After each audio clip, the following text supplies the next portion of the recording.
만약 당신이 성수기 주말 하루에 70만 원이 넘게 벌었다면 욕심내지 않을 수 있나요? 저는 못했습니다. 그리고 5억 가까운 돈을 모두 날렸습니다. 대기업 자동차 부품 회사에서 30년 넘게 성실하게 일했던 박진수입니다. 2017년 초 퇴직금을 받고 경기도 바닷가 쪽에 펜션을 시작했죠. 첫 해에만 1억 가까이 벌었어요. SNS에서 난리가 났습니다. 여기 꼭 가세요. 그런데 몇 년 지나지 않아 똑같은 SNS에서 이렇게 바뀌었습니다. 바가지 최악, 절대 가지 마세요. 결국 제 펜션은 경매로 넘어갔습니다. 3억 대였던 감정가가 1억도 안 되는 가격에 낙찰됐죠. 지금 저는 편의점 야간 알바를 합니다. 도대체 무슨 일이 있었던 걸까요? 지금부터 그때의 기록을 들려드리겠습니다. 시청 전 구독과 좋아요를 누르시면 로또에 당첨되는 행운이 올 수 있습니다. 그리고 지금 어디에서 시청하고 계신지 댓글로 남겨주세요. 여러분의 이야기도 듣고 싶습니다. 그럼 지금부터 시작되는 이야기 속으로 함께 들어가 볼까요? 2017년 2월 제 마지막 출근 날이었습니다. 공장 정문을 나서는데 후배들이 꽃다발을 건네주더군요. 부장님, 정말 수고 많으셨습니다. 그 말에 32년이란 시간이 주마등처럼 스쳐 지나갔습니다. 1985년 26의 나이로 입사해서 생산관리팀 말단 사원부터 시작했죠. 밤낮 없이 일했습니다. 주말도 반납하고 명절도 반납했어요. 덕분에 부장까지 올라갔고 회사에서는 저를 믿고 중요한 프로젝트를 맡겼습니다. 되돌아보니 참 성실하게 살았다는 생각이 들었어요. 한 번도 지각한 적 없고 한 번도 사고 친 적 없었거든요. 그렇게 모은 퇴직금이 3억 2천만 원이었습니다. 세금 떼고 실수령액으로 받은 돈이죠. 통장에 찍힌 그 숫자를 보는 순간 가슴이 벅차올랐습니다. 이제 우리 가족 좀 편하게 살 수 있겠구나. 집에 돌아와 아내에게 말했습니다. 여보, 퇴직금 나왔어. 3억 2천. 아내는 눈물을 글썽이며 제 손을 꼭 잡았어요. 당신 고생 많았어. 이제 좀 쉬어도 돼.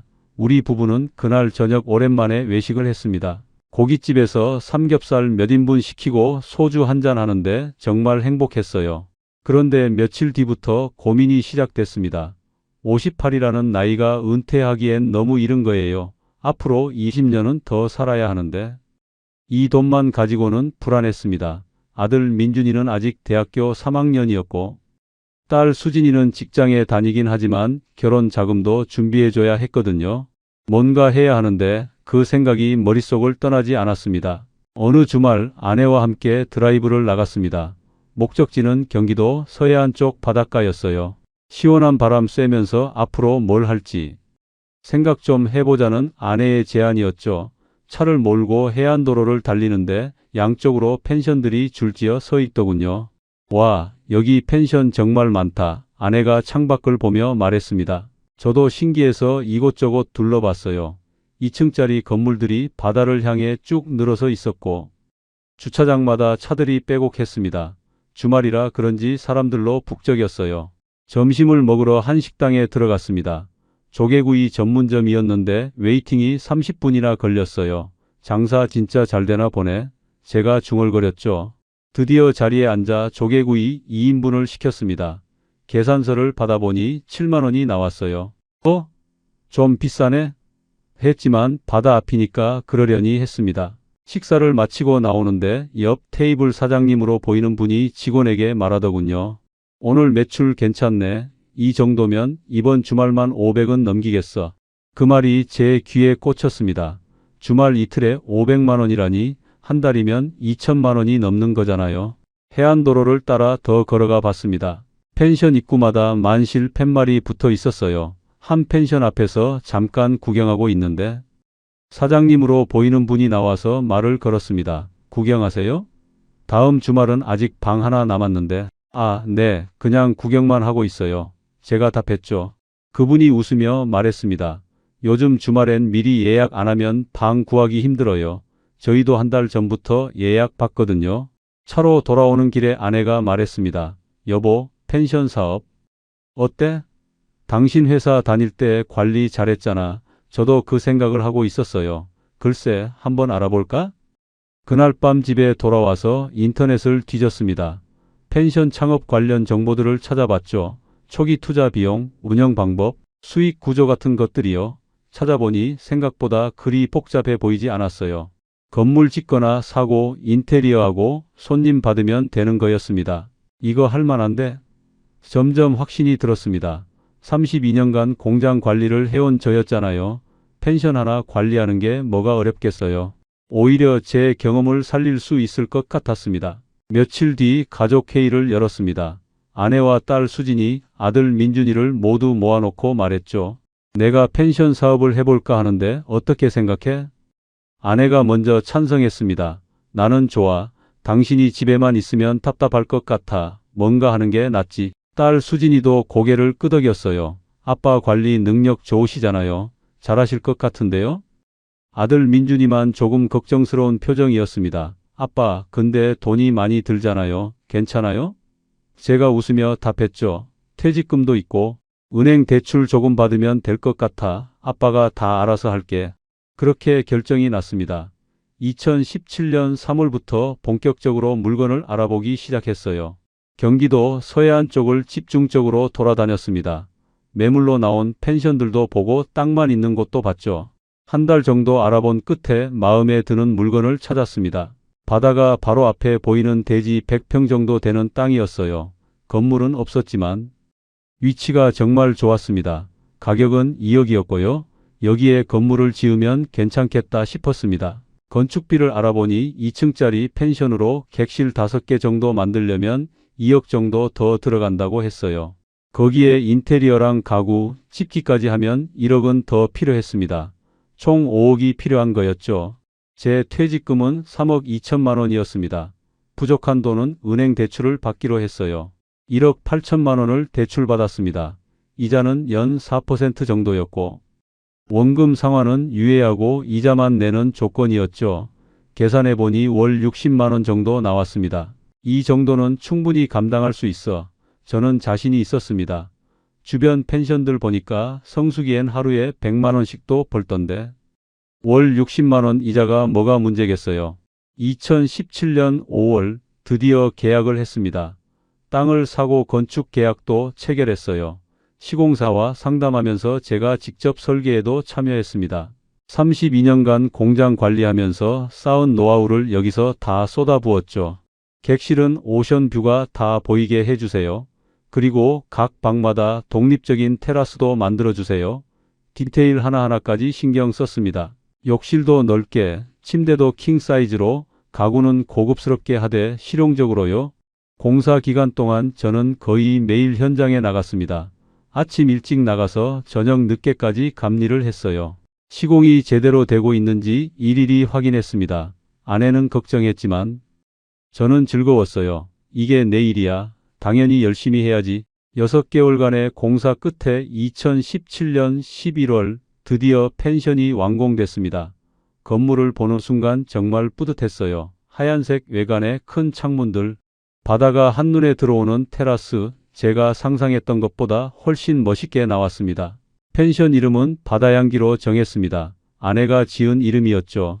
바다 냄새 맡으면서 쉬어가시라는 의미야. 간판도 예쁘게 만들었습니다. 객실은 총 5개였어요. 1층에 일반 객실 2개, 2층에 일반 객실 2개와 풀빌라 1개였습니다. 풀빌라는 제일 넓고 좋은 방이었죠. 전용 수영장까지 있었습니다. 인테리어도 직접 신경 써서 했습니다. 침대는 전부 호텔용 매트리스로, TV는 55인치 대형으로, 욕실은 대리석으로 마감했어요. 수건이랑 침구류도 최고급으로 준비했습니다. 손님들이 와서 만족하셔야 다시 오시잖아. 그런 마음이었어요. 11월 말 드디어 오픈을 했습니다. SNS에 홍보 글을 올렸어요. 인스타그램이랑 페이스북에 펜션 사진들을 예쁘게 찍어서 올렸죠. 신규 오픈, 첫 달 특가 이런 문구와 함께요. 첫 주말 예약이 3건 들어왔습니다. 많지는 않았지만 시작치고는 괜찮았어요. 첫 손님을 맞이하는 날 아내랑 저는 새벽부터 청소하고 준비했습니다. 첫 인상이 중요해. 모든 걸 완벽하게 준비했죠. 손님들이 도착했습니다. 30대 부부와 아이들이었어요. 방을 안내해 드리면서 이것저것 설명했습니다. 불편한 거 있으면 언제든 연락 주세요. 최선을 다해 친절하게 대했죠. 다음 날 체크아웃 할 때 그 손님이 말했습니다. 정말 좋았어요. 다음에 또 올게요. 그 말 한마디에 보람을 느꼈습니다. 감사합니다. 다음에 또 오세요. 첫 달 매출은 300만 원 정도 나왔습니다. 생각보다 적었지만 이제 시작이니까 괜찮다고 생각했어요. 게다가 비수기였거든요. 봄 되면 손님 많이 올 거야. 12월도 비슷했습니다. 주말에만 가끔 예약이 들어왔어요. 평일은 거의 비어 있었죠. 그래도 저는 조급해하지 않았습니다. 차근차근 준비하면 된다고 생각했거든요. 그 시기에 저는 정말 성실했습니다. 매일 펜션을 청소하고 정리했어요. 손님이 없어도 언제든 받을 수 있게 깨끗하게 유지했죠. 아내도 적극적으로 도와줬습니다. 우리 열심히 하면 분명 잘 될 거야. 그때까지만 해도 저는 평범한 사람이었습니다. 가족을 위해 성실하게 일하고 정직하게 장사하려는 평범한 가장이었어요. 욕심도 없었고 바가지 같은 건 생각도 안 했습니다. 하지만 그건 아직 돈맛을 보기 전이었습니다. 2018년 봄이 왔습니다. 날씨가 따뜻해지면서 주말 예약이 조금씩 늘기 시작했어요. 3월 첫째 주에 5건, 둘째 주에 7건, 셋째 주에는 9건까지 들어왔습니다. 내가 뭐라고 했어? 봄 되면 손님 온다니까. 아내에게 자랑스럽게 말했죠. 4월부터는 본격적으로 바빠졌습니다. 주말이면 거의 만실이었어요. 평일에도 가끔 예약이 들어오기 시작했죠. SNS 홍보도 열심히 했습니다. 인스타그램에 예쁜 사진들 올리고 해시태그도 달고요. 그러던 어느 날 인플루언서 한 명이 우리 펜션에 왔습니다. 팔로워가 10만 명 넘는 여행 블로거였어요. 사전에 연락도 없이 그냥 예약하고 온 거였죠. 체크아웃 하면서 말하더군요. 사진 찍어도 될까요? 제 인스타에 올리려고요. 그럼요. 얼마든지 찍으세요. 저는 흔쾌히 허락했습니다. 며칠 뒤 그 블로거가 올린 게시물을 봤는데 깜짝 놀랐어요. 우리 펜션 사진들이 정말 예쁘게 나왔더라고요. 그리고 글도 좋게 써줬습니다. 바다 뷰 미쳤고요. 침구도 완전 깨끗. 사장님도 친절하셨어요. 강추. 그 게시물에 좋아요가 3,000개 넘게 달렸습니다.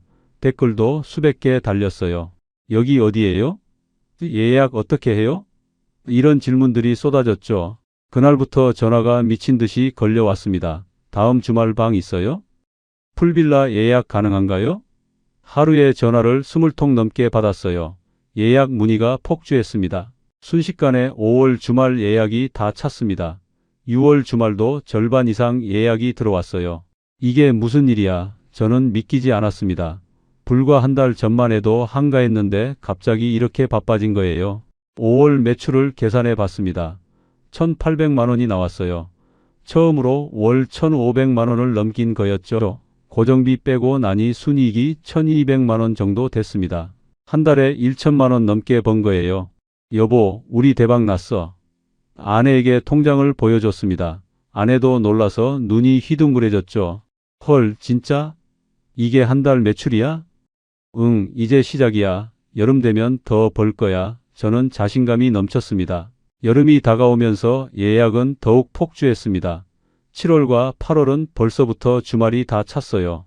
평일도 절반 이상 예약이 들어왔습니다. 전화 받는 게 일이 될 정도였죠. 가격도 조금씩 올렸습니다. 처음에 풀빌라를 주말 기준 50만 원에 받았는데 수요가 많으니까 60만 원으로 올렸어요. 그래도 예약이 계속 들어왔습니다. 이 정도 가격은 적정해. 그렇게 생각했죠. 일반 객실도 15만 원에서 20만 원으로 올렸습니다. 비수기 평일 가격이었던 10만 원도 12만 원으로 조정했어요. 그런데도 예약이 끊이질 않았습니다. 6월 매출은 2,500만 원을 넘겼습니다.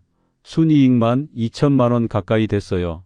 반년 만에 대출 이자는 물론이고 원금도 갚을 수 있겠다는 생각이 들었죠. 그 무렵 주변 펜션 사장님들과 알게 됐습니다. 근처에서 펜션 운영하시는 분들이었어요. 같은 해안도로변에 있다 보니 자연스럽게 인사하게 됐죠. 한 번은 같이 저녁을 먹었습니다.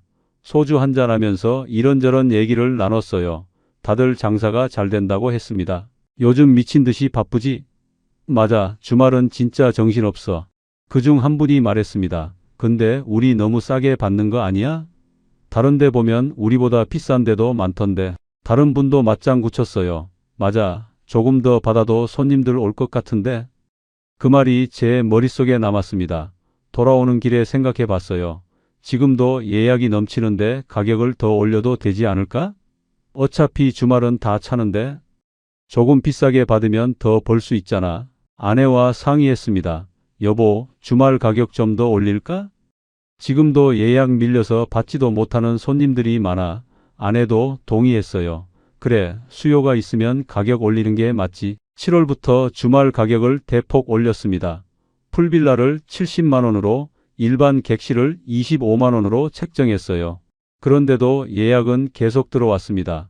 오히려 비싸도 좋으니 예약해 주세요 라는 손님들도 있었죠. 7월 매출은 3,200만 원이 나왔습니다. 한 달에 3천만 원이 넘는 돈을 번 거예요. 순이익만 2,500만 원 정도였습니다. 이전 직장에서 부장으로 일할 때 월급이 600만 원 정도였는데 그것보다 몇 배를 버는 거였죠. 통장 잔고가 빠르게 불어났습니다. 8월도 비슷하게 벌었어요. 2달 만에 5천만 원 가까이 모았습니다. 대출 원금을 조금씩 갚아 나가기 시작했죠. 그때 저는 정말 행복했습니다. 가족도 행복해했어요. 수진이가 말했죠. 아빠 진짜 대단하다. 회사 다닐 때보다 훨씬 많이 버시네. 민준이도 자랑스러워했습니다. 아빠 친구들한테 자랑했어. 우리 아빠 펜션 한다고. 아내와 저는 오랜만에 여유로운 시간을 가졌습니다. 비수기 평일에는 손님이 없으니까 둘이서 근처 맛집도 다니고 영화도 보러 갔어요. 이렇게 사는 게 진짜 인생이지, 그런 생각이 들었습니다. 9월에 접어들면서 비수기가 시작됐습니다. 주중 예약이 확 줄었어요.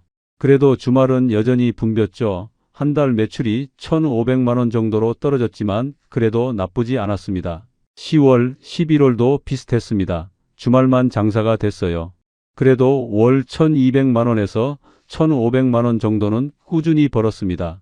순이익으로 1천만 원 정도 남았죠. 2018년 한 해를 정리해 봤습니다. 총 매출이 2억 3천만 원 정도 나왔어요. 각종 비용 빼고 순이익이 1억 5천만 원 정도 됐습니다. 대출 이자 내고도 1억 넘게 남은 거였죠. 첫 해에 이 정도면 대박이지. 저는 뿌듯했습니다. 대출금도 5천만 원 정도 갚았어요. 남은 대출이 1억 3천만 원 정도였습니다. 내년에도 이렇게만 하면 2년 안에 대출 다 갚겠네. 연말에 가족들과 외식을 했습니다. 좀 비싼 한정식집에 가서 제대로 한턱 냈어요. 올해 우리 가족 모두 수고했어. 내년에도 화이팅. 건배를 했죠. 그날 밤 잠자리에 들면서 아내에게 말했습니다. 여보, 내가 이 결정 정말 잘한 것 같아. 퇴직금으로 펜션 한 거. 아내도 웃으며 답했어요. 그러게, 나도 그 생각해. 당신 덕분에 우리 편하게 사네. 저는 만족스러웠습니다. 가족을 위해 안정적인 수입을 만들었고 빚도 갚아가고 있었죠. 정직하게 장사하면서 손님들에게도 좋은 평가를 받았습니다. 하지만 그건 2018년까지의 이야기였습니다. 2019년이 되면서 모든 것이 달라지기 시작했습니다. 2019년 1월 새해가 밝았습니다. 겨울이라 손님이 적긴 했지만 그래도 주말엔 방이 찼어요. 2월도 마찬가지였습니다. 저는 3월부터 시작될 성수기를 기다리고 있었죠. 그런데 3월 초 SNS에서 또 한 번 터졌습니다. 이번엔 유명 유튜버가 우리 펜션을 다녀간 거예요. 구독자가 30만 명이 넘는 분이었습니다. 영상을 올렸는데 조회수가 50만을 넘겼어요. 여기 진짜 예쁘고요. 바다 뷰 미쳤어요. 영상 속에서 유튜버가 칭찬을 아끼지 않았습니다. 댓글에는 예약 문의가 폭주했죠. 링크 주세요. 예약 방법 알려주세요. 그날부터 전화가 불통될 정도로 걸려왔습니다. 하루에 50통 넘게 받았어요. 카카오톡 문의도 100개 넘게 왔습니다. 감당이 안 될 정도였죠. 3월부터 6월까지 주말 예약이 순식간에 다 찼습니다. 평일도 절반 이상 예약이 들어왔어요. 이거 진짜 대박이다. 저는 흥분했습니다. 그때 결정적인 순간이 왔습니다. 어느 토요일 저녁이었어요. 체크인 하시는 손님 한 분이 물었습니다. 사장님, 다음 주말에도 올 수 있을까요? 죄송한데 다음 주말은 벌써 예약이 다 찼어요. 제가 답했죠. 그러자 그분이 말했습니다. 그럼 얼마를 더 드리면 될까요? 제가 10만 원 더 드릴게요. 그 말에 저는 잠시 망설였습니다. 이미 예약이 찬 상황에서 더 받을 순 없잖아요. 그런데 문득 이런 생각이 들었어요. 다른 손님한테도 이렇게 받으면 더 벌 수 있겠네. 죄송합니다. 이번엔 정말 어려울 것 같아요. 결국 거절하긴 했지만 그 순간이 제 머릿속에 깊이 박혔습니다. 며칠 뒤 주변 펜션 사장님들과 또 만났습니다. 이번엔 좀 더 솔직한 얘기들이 오갔어요. 나 요즘 풀빌라 주말에 80 받아, 한 분이 말했죠. 80? 나는 70 받는데? 제가 놀라서 물었습니다. 야, 지금 예약 밀리잖아. 조금 더 받아도. 다들 와. 어차피 다른 선택지가 없으니까. 그분이 웃으며 답했어요. 다른 분도 거들었습니다. 맞아. 나도 작년보다 20% 올렸어. 그래도 예약 계속 들어와. 손님들 돈 많아. 그날 밤 집에 돌아와서 고민했습니다. 지금 제 풀빌라 가격이 70만 원인데 80만 원으로 올리면 주말마다 10만 원씩 더 버는 거잖아요. 한 달이면 40만 원, 1년이면 500만 원 가까이 더 벌 수 있는 거였죠. 그래, 올려보자 결심했습니다. 4월부터 풀빌라 주말 가격을 80만 원으로 올렸습니다. 일반 객실도 28만 원으로 인상했어요. 예약 문의 전화가 올 때마다 새 가격을 불렀죠. 놀라운 일이 벌어졌습니다. 가격이 올랐는데도 예약이 계속 들어온 거예요. 네, 풀빌라 80만 원 맞습니다. 그렇게 말하면 알겠습니다. 예약할게요. 라고 답하는 손님들이 대부분이었습니다. 어떤 손님은 이렇게 물었어요. 80이요? 좀 비싸네요. 그러면 저는 이렇게 답했습니다. 지금 예약이 많아서요. 원하시면 평일에 오시면 좀 더 저렴해요. 대부분 그냥 예약했죠. 4월 매출을 계산해 보니 3,800만 원이 나왔습니다. 전년 같은 달보다 1,000만 원 넘게 늘어난 거예요. 단지 가격만 올렸을 뿐인데 말이죠. 이게 되네? 저는 신기했습니다. 5월은 더 했습니다. 연휴도 있고 날씨도 좋아서 손님이 미친 듯이 왔어요. 매출이 4,200만 원까지 올라갔습니다. 순이익만 3,500만 원 정도 남았죠. 한 달에 3,500만 원을 번 겁니다. 그때부터였습니다. 제 마음속에 변화가 생기기 시작한 게 이렇게 쉽게 벌 수 있는데 왜 진작 안 올렸지? 그런 생각이 들었어요. 작년에 더 받았으면 몇 천만 원을 더 벌었을 텐데 하는 아쉬움이 생겼습니다. 주변 사장님들 얘기를 들어보니 다들 비슷했어요. 요즘 장사가 너무 잘 돼서 걱정이야. 한 분이 농담처럼 말했습니다. 뭐가 걱정이에요? 제가 물었죠. 세금이 걱정이지. 너무 많이 벌면 세금도 많이 내잖아. 그분이 웃으며 답했어요. 다들 웃었습니다. 그만큼 모두가 돈을 잘 벌고 있었던 거죠. 6월 어느 금요일 저녁이었습니다. 체크인하러 온 가족이 있었어요. 부부와 아이 둘이었죠. 짐을 풀고 저녁을 먹으러 나가시려는데 아이가 넘어져서 무릎을 다쳤습니다. 저는 즉시 구급약을 가져다 드렸어요. 괜찮으세요? 약 발라드릴게요. 친절하게 대했죠. 그 손님이 고마워하며 말했습니다. 사장님 정말 친절하시네요. 다음에도 꼭 올게요. 그 순간 제 머릿속엔 이런 생각이 스쳤습니다. 다음에 오시면 더 받아야지. 지금 생각하면 정말 끔찍한 생각이었어요. 친절하게 대해주는 게 당연한 건데 그걸 더 비싸게 받을 핑계로 삼다니. 7월부터는 본격적인 성수기였습니다. 예약이 폭주했어요. 전화도 받기 힘들 정도였죠. 그런데 그때부터 제가 달라지기 시작했습니다. 예약 전화가 오면 이렇게 말했어요. 지금 성수기라 가격이 좀 올랐어요. 풀빌라 90만 원입니다. 70만 원에서 90만 원으로 무려 20만 원이나 올린 거였죠. 90만 원요? 너무 비싼 거 아니에요? 손님이 놀라서 물었습니다. 죄송해요. 지금 예약이 너무 많아서요. 원하시면 8월 평일로 오시면 조금 싸요. 저는 태연하게 답했습니다. 절반 정도는 비싸네요. 라며 끊었지만 절반은 그냥 예약했어요. 알겠습니다. 예약할게요. 그렇게 말하는 손님들이 있었던 거죠. 7월 매출이 4,800만 원까지 올라갔습니다. 한 달에 5천만 원 가까이 번 겁니다. 순이익이 4천만 원 정도 남았어요. 믿기지 않는 숫자였죠. 통장을 확인할 때마다 가슴이 뛰었습니다. 돈이 쌓여가는 게 보였거든요. 이게 바로 돈맛이구나. 처음으로 그런 걸 느꼈습니다. 아내도 좋아했어요. 여보, 우리 이 정도면 내년에 대출 다 갚겠다. 함께 기뻐했죠. 수진이한테는 새 차를 사줬습니다. 아빠 대박, 고마워. 딸이 좋아하는 모습을 보니 뿌듯했어요. 민준이 대학 등록금도 한 번에 냈습니다. 예전엔 학자금 대출을 받게 했었는데 이번엔 제가 전액 내줬죠. 아빠 감사합니다. 아들도 고마워했습니다. 가족들이 행복해하는 모습을 보니 제가 잘하고 있다는 확신이 들었어요. 이렇게 벌어서 가족한테 잘해주는 게 뭐가 나쁘지? 그렇게 스스로를 합리화했습니다. 8월도 비슷했습니다. 성수기라 미친 듯이 바빴어요. 하루도 쉬지 못했죠.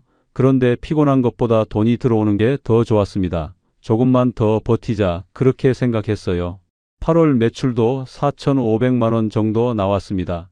2달 만에 9천만 원 넘게 번 거였죠. 순이익만 7,500만 원이었습니다. 2019년 상반기를 정리해보니 총 매출이 2억 5천만 원 정도 됐어요. 전년 동기 대비 30% 넘게 늘어난 거였습니다. 순이익도 2억 가까이 됐죠. 대출금을 1억 정도 상환했습니다. 남은 대출이 3천만 원밖에 안 됐어요. 이 정도면 올해 안에 빚 다 갚겠네. 기분이 좋았습니다. 그런데 그때부터 제가 완전히 달라지기 시작했습니다. 돈맛을 본 순간 저는 더 이상 예전의 박진수가 아니었습니다. 2019년 9월 비수기가 시작됐지만 저는 가격을 내리지 않았습니다. 주중 예약이 확 줄었어요. 전화 문의도 뜸해졌죠. 그런데 저는 괜찮아. 주말만 장사하면 되라고 생각했습니다. 실제로 주말은 여전히 예약이 찼거든요. 어느 금요일 체크인하러 온 가족이 있었습니다. 부부와 초등학생 아이 하나였어요. 저녁 때쯤 그 손님이 전화를 했습니다. 사장님, 근처에 칼국수집 있나요? 네, 나가서 왼쪽으로 5분 정도 가시면 있어요. 제가 친절하게 안내해줬죠. 아, 그냥 배달시켜 먹을까 하는데 괜찮을까요? 손님이 물었습니다. 순간 제 입에서 이런 말이 나왔어요. 배달은 좀 그런데요. 여기 펜션이라 음식물 쓰레기 처리가 어려워서요. 가능하면 나가서 드시고 오시는 게. 사실 거짓말이었습니다. 음식물 쓰레기야 얼마든지 처리할 수 있었어요. 그런데 왜 그런 말을 했을까요? 손님들이 밖에 나가서 돈을 쓰고 와야 근처 식당들도 장사가 되고 나중에 저한테도 좋을 거라는 계산이 깔려 있었던 겁니다. 그 손님은 아, 네 알겠습니다 라고 답했지만 뭔가 불편한 기색이 역력했어요. 전화를 끊고 나서도 찝찝했지만 뭐 어때 내 펜션인데라고 넘겼습니다. 10월 어느 날 주변 펜션 사장님들과 또 만났습니다. 이번엔 좀 더 노골적인 얘기들이 나왔어요. 야, 너 조개구이 어디서 사와? 한 분이 물었습니다. 나? 그냥 수협 가서 사와. 제가 답했죠. 얼마에 사? 키로에 한 8,000원 정도? 그걸 손님한테 얼마 받아? 2인분 기준으로 5만 원 정도? 그러자 옆에 있던 다른 분이 껄껄 웃으며 말했습니다. 야, 그거 너무 싸게 파는 거야. 나는 7만 원 받아. 7만 원요? 그럼 손님들이 뭐라고 안 해요? 제가 놀라서 물었습니다. 뭐라긴 처음엔 비싸다고 하지. 근데 어쩌겠어. 여기서 먹는 수밖에. 나가서 먹으려면 한참 나가야 하잖아. 그분이 태연하게 답했어요. 다른 분도 거들었습니다. 맞아. 손님들 어차피 일회성이야. 한 번 왔다가 안 와. 그러니까 올 때 제대로 받아야지. 그 말이 제 귓속에 박혔습니다. 손님들 어차피 일회성. 그래. 맞는 말 같았어요. 서울에서 온 손님들이 여기 또 올까? 안 오지. 그럼 이번에 제대로 받는 게 맞잖아. 집에 돌아와서 메뉴판을 수정했습니다. 조개구이 가격을 7만 원으로 올렸어요. 라면도 5,000원에서 8,000원으로, 소주는 5,000원에서 7,000원으로 인상했죠. 다음 주말 손님이 조개구이를 주문했습니다. 7만 원입니다. 제가 말했어요. 7만 원요? 좀 비싸네요. 손님이 놀라며 말했습니다. 바닷가니까요. 다 신선한 재료 쓰거든요. 저는 태연하게 답했죠. 결국 그 손님은 주문했습니다.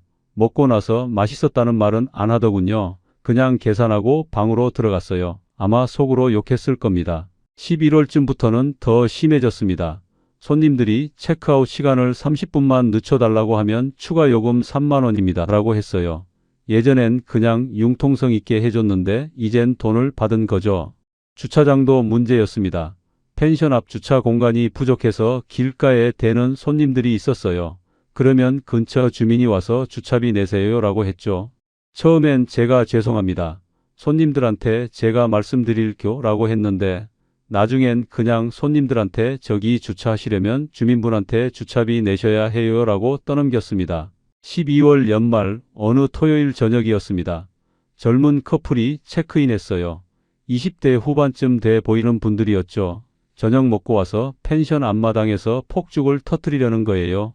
저는 나가서 말했습니다. 손님, 폭죽은 여기서 사셔야 해요. 외부 반입은 안 돼요. 네? 그런 규정이 있어요? 손님이 당황하며 물었습니다. 네, 안전 문제 때문에요. 사실 그런 규정 같은 건 없었습니다. 그냥 제가 즉석에서 만든 거였죠. 그럼 여기서 파세요? 네, 저기 가게에 있어요. 한 세트에 10,000원이에요. 손님은 어쩔 수 없이 샀습니다. 원가가 3,000원짜리를 10,000원에 판 거였죠. 폭죽 하나에 7,000원을 남긴 겁니다. 그날 밤 아내가 물었습니다. 여보, 그렇게까지 해야 해? 왜? 장사하는 건데 뭐가 문제야? 제가 대답했죠. 그래도 너무 심한 거 아니야? 폭죽을 10,000원씩이나 받고. 아니야, 다른 데도 다 이렇게 해. 어차피 한 번 오고 안 올 손님들인데 뭐. 아내는 더 이상 말하지 않았습니다. 하지만 표정이 좋지 않았어요. 저는 신경 쓰지 않았습니다. 2020년 1월이 됐습니다. 겨울 비수기였지만 주말은 여전히 손님이 왔어요. 그런데 예전과 달리 재방문 손님이 거의 없었습니다. 다 새로운 손님들이었죠. 어느 날 SNS를 확인하다가 깜짝 놀랐습니다. 우리 펜션 리뷰에 악플이 달리기 시작한 거예요. 조개구이 7만원 바가지 심해요. 체크아웃 30분 늦었다고 3만원 받네요. 폭죽 10,000원 키읔키읔 편의점 가면 3,000원인데. 사장님 불친절해요. 칼국수 시켜 먹는다니까 눈치 주더라. 댓글이 계속 달렸습니다. 별점도 4.8에서 3.2까지 떨어졌어요. 저는 당황했지만 뭐 어때 시기 질투하는 거겠지라고 넘겼습니다. 주변 사장님들한테 물어봤어요. SNS 악플 달리는데 어떡하죠? 신경 쓰지 마. 그런 거 달아봤자 어차피 손님들 계속 와. 한 분이 답했습니다. 맞아. 악플 다는 사람들은 원래 안 올 사람들이야. 우리는 우리끼리 잘 벌면 돼. 다른 분도 동조했죠. 저는 그 말을 믿었습니다. 악플 따위 신경 쓰지 않기로 했어요. 실제로 2월까지는 주말 예약이 계속 들어왔거든요. 그런데 3월부터 뭔가 이상한 기운이 느껴지기 시작했습니다. 예약 문의 전화가 조금씩 줄어들었어요. 작년 같은 시기에 비하면 확실히 적었습니다. 코로나 때문인가? 그렇게 생각했죠. 실제로 코로나19가 터진 시기였습니다. 2020년 초부터 전국적으로 확진자가 나오기 시작했어요. 사람들이 외출을 자제하고 여행도 줄였죠. 이건 어쩔 수 없지. 조금 기다리면 나아지겠지. 저는 낙관적으로 생각했습니다. 하지만 4월, 5월이 지나도 상황은 나아지지 않았어요. 오히려 더 악화됐습니다. 주말 예약도 절반밖에 안 찼어요. 평일은 거의 텅텅 비었죠. 5월 매출을 계산해 보니 1,200만 원밖에 안 나왔습니다. 작년 같은 달에 4,200만 원 벌었는데 3분의 1도 안 되는 거였죠. 고정비만 600만 원 넘게 나가는데 순이익이 600만 원밖에 안 남았어요. 이건 심각한데 처음으로 위기감을 느꼈습니다. 아내가 말했습니다. 여보, 가격 좀 내리는 게 어때? 손님이 너무 없잖아. 아니야, 가격 내리면 안 돼. 그럼 손해야. 저는 고집을 부렸습니다. 그래도 지금처럼 손님이 없으면 어떡해? 괜찮아. 코로나 끝나면 다시 올 거야. 하지만 코로나는 끝나지 않았습니다. 6월, 7월에도 상황은 나아지지 않았어요. 성수기인데도 작년의 절반밖에 손님이 오지 않았습니다. SNS 악플은 계속 늘어났습니다. 여기 바가지 장난 아니에요. 절대 가지 마세요. 사장님 돈밖에 모르는 분, 재방문 의사 0%? 코로나 시국에도 가격 그대로 양심 없음. 별점이 2.8까지 떨어졌습니다. 예전에 좋은 리뷰 써줬던 사람들마저 예전엔 괜찮았는데 요즘 너무 심해졌어요 라고 댓글을 달았어요. 하지만 저는 여전히 인정하지 않았습니다. 이건 일시적인 거야. 곧 좋아질 거야. 스스로를 속였죠. 그때까지만 해도 저는 몰랐습니다. 이미 돌이킬 수 없는 강을 건넜다는 걸. 바가지는 마약과 같았습니다. 한번 맛보면 끊을 수 없었어요. 그리고 그 대가는 상상 이상으로 가혹했습니다. 2020년 8월 매출이 더욱 급락했습니다. 성수기 한복판인데도 월 매출이 1,500만 원밖에 나오지 않았어요.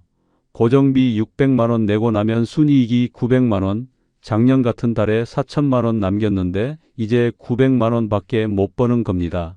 더 심각한 건 대출 이자였습니다. 아직 3천만 원이 남아 있었는데 매달 10만 원씩 이자를 내야 했어요. 순이익에서 이자 내고 생활비 쓰고 나면 거의 남는 게 없었죠. 여보, 우리 적금 좀 깨야 할 것 같아. 아내가 조심스럽게 말했습니다. 뭐? 적금을? 왜? 제가 놀라서 물었어요. 생활비가 부족해. 요즘 수입이 너무 적잖아. 그래도 적금까지 깨진 말자. 조금만 참으면 돼. 하지만 9월도 비슷했습니다. 비수기가 시작되면서 매출이 800만 원대로 떨어졌어요. 고정비 빼고 나면 200만 원밖에 안 남았습니다. 한 달을 200만 원으로 살아야 하는 거였죠. 10월 드디어 적금을 깼습니다. 5천만 원짜리 적금이었어요. 아내가 몇 년간 모은 돈이었죠. 미안해. 조금만 버티자. 내년엔 나아질 거야. 아내를 위로했지만 표정이 어두웠습니다. 11월 어느 날 큰일이 터졌습니다. 펜션 1층에 물이 샌 거예요. 배관이 터진 거였죠. 수리기사를 불렀더니 수리비가 500만 원이라고 했습니다. 500만 원요? 너무 비싼 거 아니에요? 제가 항의했어요. 배관 전체를 교체해야 해서 그래요. 안 하시면 나중에 더 큰일 나요? 기사님이 답했습니다. 어쩔 수 없이 수리를 했습니다. 적금에서 500만 원이 나간 거죠. 남은 적금이 4,500만 원이 됐습니다. 12월에도 손님이 거의 없었어요. 주말에도 방 하나 정도만 예약이 들어왔습니다. 한 달 매출이 400만 원밖에 안 나왔어요. 고정비도 못 내는 수준이었죠. 결국 적금에서 또 돈을 꺼냈습니다. 200만 원을 인출해서 고정비를 냈어요. 남은 적금이 4,300만 원. 2020년 한 해를 정리해보니 참담했습니다. 총 매출이 1억 2천만 원, 전년 대비 절반도 안 되는 거였어요. 순이익은 5천만 원 정도였는데 그나마 적금 깨서 메운 돈이었죠. 연말에 가족들이 모였습니다. 분위기가 무거웠어요. 수진이가 조심스럽게 물었습니다. 아빠, 괜찮으세요? 응, 괜찮아. 코로나 때문에 일시적으로 어려운 거야. 저는 웃으며 답했지만 속은 타들어갔습니다. 민준이도 걱정스러운 표정이었어요. 아빠, 제가 아르바이트라도 해볼까요? 아니야, 너는 공부나 열심히 해. 아빠가 알아서 할게. 아내는 아무 말도 하지 않았습니다. 그냥 한숨만 쉬었어요. 2021년 1월이 됐습니다. 새해가 밝았지만 희망은 보이지 않았어요. 코로나는 여전했고 손님은 더욱 줄었습니다. 더 심각한 문제가 생겼습니다. SNS에서 우리 펜션이 완전히 악명이 높아진 거예요. 바가지 펜션 절대 가지 마세요. 이런 키워드로 검색되기 시작했죠. 어느 블로거가 우리 펜션 방문 후기를 올렸는데 정말 혹독하게 비판했습니다. 조개구이 7만 원 받으면서 양은 자금, 사장님 불친절, 체크아웃 시간 엄격, 재방문 의사 0%, 별점 1점. 그 글이 퍼지면서 예약이 더욱 뚝 끊겼습니다. 3월인데도 주말 예약이 절반밖에 안 찼어요. 매출이 600만 원밖에 안 나왔습니다. 주변 펜션들도 다 어려웠습니다. 사장님들 만나서 얘기해보니 다들 힘들어하고 있었어요. 손님이 너무 없어. 우리도 적자야. 한 분은 이미 문을 닫았습니다. 못 버티겠어. 파는 게 낫겠어. 그분은 결국 헐값에 팔고 떠났죠. 나는 버틸 거야. 저는 고집을 부렸습니다. 하지만 속으로는 불안했어요. 이러다 정말 망하는 거 아닐까? 4월 정부에서 캠핑 금지 정책을 발표했습니다. 해변에서 텐트 치는 걸 금지한 거예요. 환경보호 명목이었죠. 처음엔 오히려 좋은 거 아니야? 캠핑 못하면 펜션에 올 거잖아 라고 생각했습니다. 하지만 현실은 달랐어요. 캠핑족들은 아예 이 지역에 오지 않았습니다. 다른 지역으로 가버린 거죠. 결국 전체 유동인구가 더 줄어든 겁니다. 5월 더 큰 문제가 생겼습니다. 대형 프랜차이즈 펜션이 근처에 들어선 거예요. 깨끗한 시설에 체계적인 서비스, 거기다 가격도 저렴했습니다. 손님들이 다 그쪽으로 갔어요. 우리 펜션은 더 이상 경쟁력이 없었습니다. SNS 악평의 높은 가격, 낡아가는 시설, 모든 게 불리했죠. 6월 매출이 500만 원까지 떨어졌습니다. 고정비 600만 원인데 매출이 500만 원, 완전히 적자였어요. 매달 100만 원씩 손해를 보는 겁니다. 적금을 또 깼습니다. 이번엔 1000만 원을 인출했어요. 남은 적금이 3,300만 원. 이 돈마저 다 쓰면 정말 끝이었습니다. 7월 어느 날 아내가 울면서 말했습니다. 여보, 우리 이거 접는 게 낫지 않을까? 뭐? 접어? 지금 무슨 소리야? 저는 화를 냈습니다. 더 이상은 못 버텨. 매달 적자인데 어떡해. 조금만 더 버티면 돼. 코로나 끝나면 다시 좋아질 거야. 언제 끝나는데? 벌써 1년 넘게 이러잖아. 아내가 소리쳤어요. 그날 처음으로 부부 싸움을 했습니다. 결혼하고 30년 넘게 살면서 큰 싸움 한 번 없었는데 그날은 정말 크게 싸웠어요. 당신이 바가지 안 쳤으면 이렇게까지 안 됐을 거야. 아내가 울부짖었습니다. 그 말이 가슴을 찔렀습니다. 하지만 인정하고 싶지 않았어요. 내가 뭘 잘못했어? 장사하는 사람이면 다 그렇게 하는 거야. 다른 펜션들 봐. 양심적으로 하는 데도 많아. 근데 당신은. 저는 더 이상 듣고 싶지 않아서 밖으로 나갔습니다. 바닷가를 혼자 걸으면서 생각했어요. 내가 정말 잘못한 걸까? 하지만 이미 늦었습니다. 돌이킬 수 없는 강을 건넌 지 오래였으니까요. 2021년 8월 최악의 한 달이었습니다. 매출이 300만 원 밖에 나오지 않았어요. 성수기인데도 말이죠. 고정비 600만 원에 생활비까지 하면 한 달에 300만 원 적자였습니다. 적금을 또 깼습니다. 500만 원 인출, 남은 적금 2,800만 원, 1년도 안 돼서 적금이 절반 가까이 줄어든 겁니다. 9월 드디어 대출 이자를 연체했습니다. 통장 잔고가 부족해서 자동 이체가 안 된 거예요. 은행에서 전화가 왔습니다. 고객님, 대출 이자가 연체됐습니다. 죄송합니다. 다음 주에 꼭 입금하겠습니다. 하지만 다음 주에도 돈이 없었습니다. 결국 10일 연체 이자까지 붙었어요. 10월 은행에서 또 전화가 왔습니다. 고객님, 계속 연체하시면 대출금 전액 상환 요구할 수 있습니다. 알겠습니다. 빨리 입금하겠습니다. 적금을 또 깼습니다. 이번엔 800만 원, 남은 적금 2천만 원, 이 돈으로 연체된 이자를 냈어요. 11월 더 큰 재앙이 닥쳤습니다. 태풍이 온 거예요. 강풍과 폭우로 펜션 외벽이 파손됐습니다. 2층 테라스 난간이 부러지고 유리창도 깨졌어요. 수리 견적을 받아보니 1,500만 원이었습니다. 1,500만 원요? 그렇게 많이 들어요? 태풍 피해가 심해서요. 외벽 전체를 보수해야 해요. 업자가 답했습니다. 돈이 없었습니다. 적금은 2천만 원밖에 안 남았는데 1,500만 원을 쓸 순 없었어요. 일단 급한 데만 수리하죠. 결국 500만 원어치만 수리했습니다. 남은 적금 1,500만 원, 이제 정말 바닥이 보였습니다. 12월 손님이 거의 오지 않았어요. 한 달 매출이 200만 원, 고정비도 못 내는 수준이었죠. 적금에서 또 400만 원을 꺼냈습니다. 남은 적금 1,100만 원, 이 돈으로 몇 달이나 버틸 수 있을까? 2022년 1월 새해가 밝았지만 절망뿐이었습니다. 매출은 여전히 바닥이었고 적자는 계속됐어요. 아내가 또 말했습니다. 여보, 정말 이제 그만하자. 더 이상은 못 버텨. 조금만 더 버티면. 저는 중얼거렸습니다. 뭘 더 버텨? 적금 다 떨어지면 어떡할 거야? 아내가 울먹였어요. 그래도 지금 팔면 너무 헐값에 팔아야 해. 조금만 더 기다리면 가격이 오를 거야.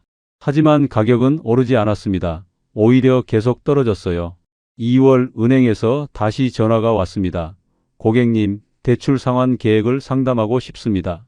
은행에 갔더니 대출 담당자가 심각한 표정으로 말했습니다. 지금 상태로는 원금 상환이 어려워 보이는데요.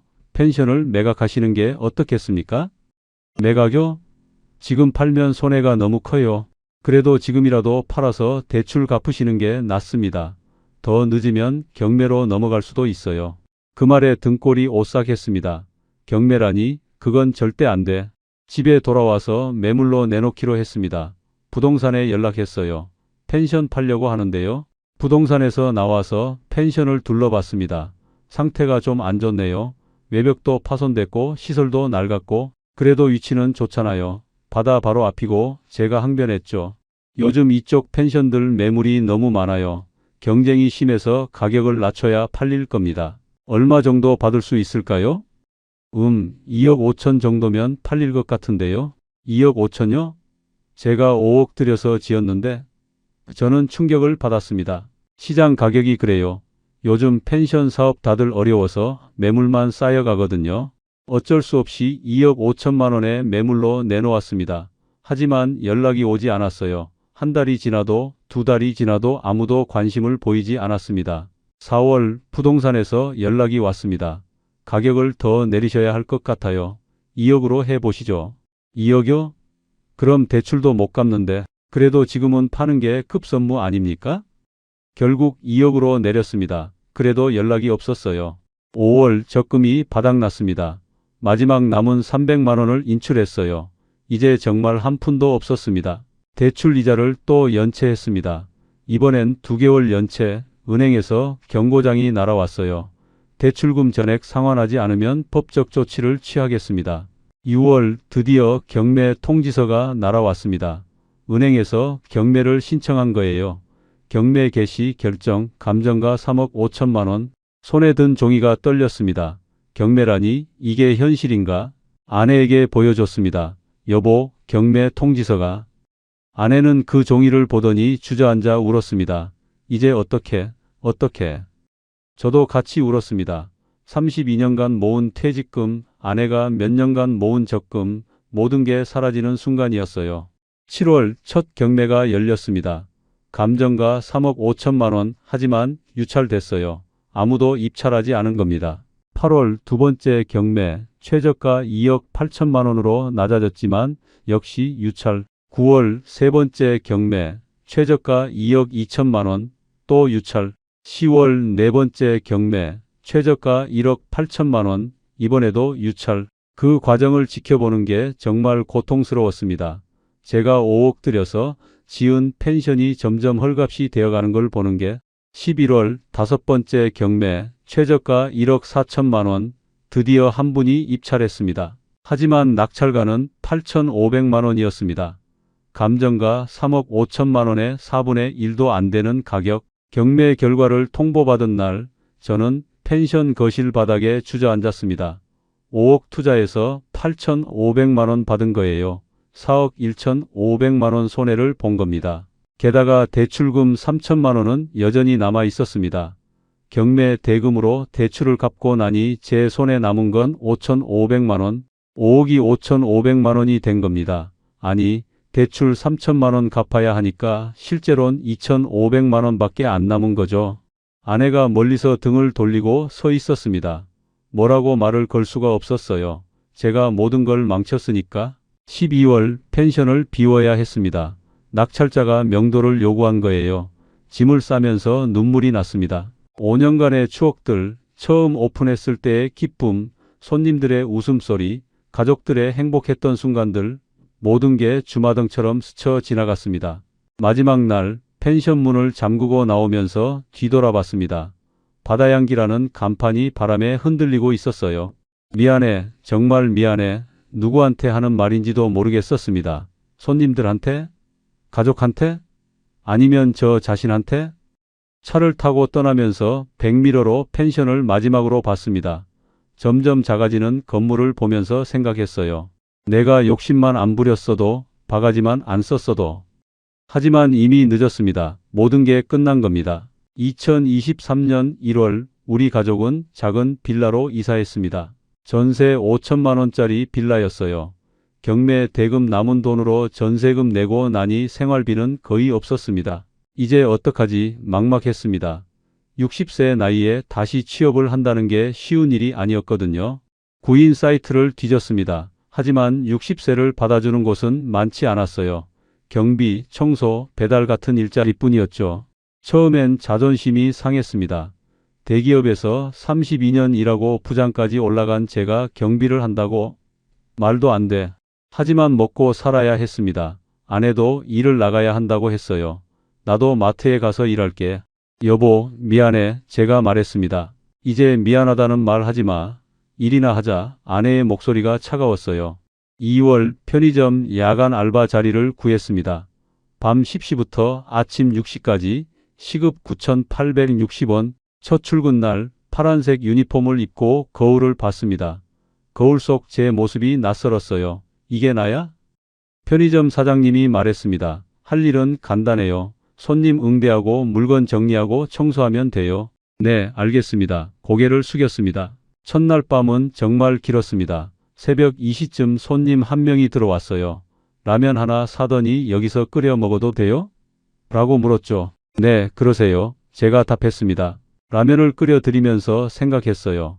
불과 몇 년 전만 해도 저는 손님들한테 바가지를 씌우던 사람이었는데 이제는 라면 끓여주는 알바생이 됐네. 새벽 4시쯤 또 손님이 왔습니다. 30대 남자였는데 술에 취한 것 같았어요. 아저씨, 담배 한 갑? 네, 담배를 건네줬습니다. 아저씨 나이 많으신데 왜 여기서 일해요? 갑자기 그 손님이 물었어요. 그냥 생활비 벌려고요. 힘들겠다. 나이 드니까 일자리도 없고. 그 말에 가슴이 찔렸습니다. 하지만 뭐라 답할 수가 없었어요.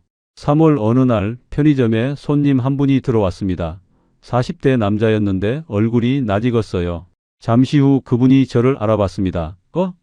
박 부장님? 순간 얼어붙었습니다. 제 옛날 회사 후배였어요.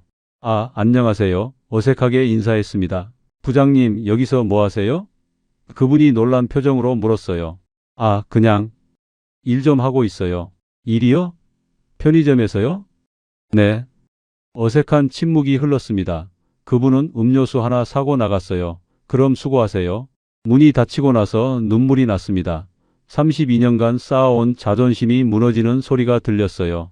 4월 아내도 마트에서 일을 시작했습니다. 오전 9시부터 오후 6시까지 시급 9,860원. 저는 밤에 일하고 아내는 낮에 일했어요. 얼굴 볼 시간도 거의 없었습니다. 둘이 만나는 건 아침 출근 전 잠깐뿐이었죠. 어느 날 아침 아내가 밥을 먹다가 울었습니다. 이게 무슨 인생이야? 미안해, 내가 잘못했어. 저도 울었습니다. 미안하다고 되는 게 아니야. 우리 노후가 다 날아갔잖아. 알아, 다 내 잘못이야. 5월 수진이가 결혼한다고 했습니다. 남자친구를 데리고 와서 인사를 시켰어요. 아빠, 내년 봄에 결혼하려고 해. 그래, 축하한다. 웃으며 말했지만 속으로는 눈물이 났습니다. 예전 같았으면 결혼 자금도 넉넉히 줄 수 있었을 텐데 지금은 한 푼도 도와줄 수 없었거든요. 아빠, 괜찮아. 우리 알아서 할게. 수진이가 제 손을 잡았습니다. 미안하다. 아빠가 무능해서. 아빠, 그런 말 하지 마.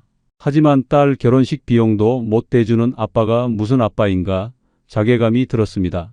6월 민준이가 취업했다고 연락이 왔습니다. 아빠, 나 회사 다니기로 했어. 그래? 축하한다. 대학원 가려고 했는데 집안 사정이 어려우니까 일단 취직했어. 그 말에 가슴이 무너졌습니다. 아들이 대학원 가는 걸 포기한 거예요. 다 쟤 때문에. 민준아, 미안하다. 괜찮아, 아빠. 나 회사 다니는 게 더 좋아. 아들은 밝게 말했지만 목소리에 아쉬움이 묻어났습니다. 7월 어느 날 편의점에 또 옛날 아는 사람이 왔습니다. 이번엔 제가 펜션할 때 알았던 손님이었어요. 사장님? 여기서 뭐 하세요? 아, 그냥 일 좀 하고 있어요. 펜션은요? 접었습니다. 아, 그러셨구나. 요즘 펜션 장사 다들 어렵다던데. 그분은 곧 나갔지만 저는 한동안 멍하니 서 있었습니다. 8월 폭염이 심했습니다. 편의점은 에어컨이 있었지만 밤새 서 있으면 다리가 퉁퉁 부었어요. 아내도 마트에서 힘들어했습니다. 허리가 너무 아파. 병원에 가보니 허리 디스크 초기라고 했죠. 일 좀 쉬는 게 어때? 제가 말했습니다. 쉬면 돈은 누가 벌어? 우리 둘이 벌어도 빠듯한데. 맞는 말이었습니다. 저희 부부가 한 달에 버는 돈이 400만 원 정도였는데 생활비로 다 나갔거든요. 저축은커녕 그 달 쓰고 나면 남는 게 없었습니다. 60이 넘은 나이에 노후 준비는 제로. 이게 현실이었어요. 9월 어느 날 편의점 카운터에서 라면을 끓이고 있는데 문득 깨달았습니다. 내가 정말 바보였구나. 손님들한테 바가지 씌우면서 돈 버는 게 얼마나 짜릿했는지, 통장 잔고 늘어나는 게 얼마나 좋았는지. 하지만 그게 다 거품이었어요. 한순간에 다 사라졌죠. 손님을 ATM으로 봤던 게 잘못이었어. 이제야 깨달았습니다.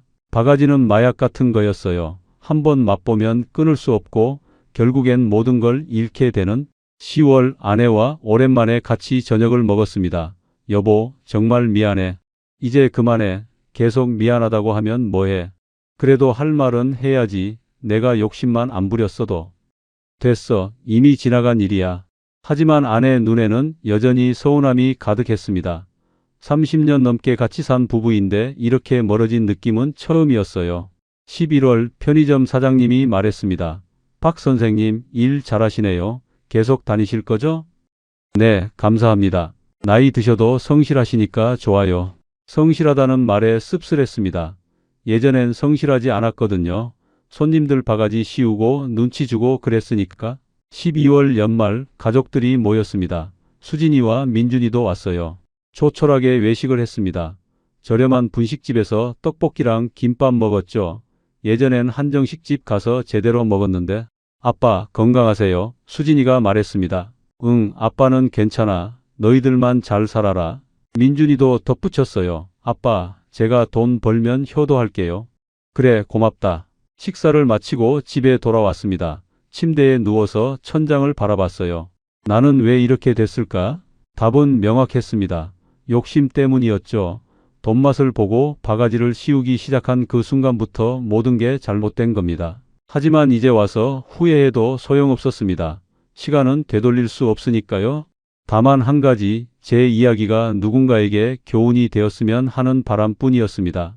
2024년 어느 봄날 저는 공원 벤치에 앉아 있습니다. 편의점 야간 근무를 1년 넘게 하고 있어요. 이제는 익숙해졌죠. 파란 유니폼 입고 라면 끓이는 것도. 오늘은 쉬는 날이라 공원에 나왔습니다. 혼자 앉아서 지난 시간들을 돌아봤어요.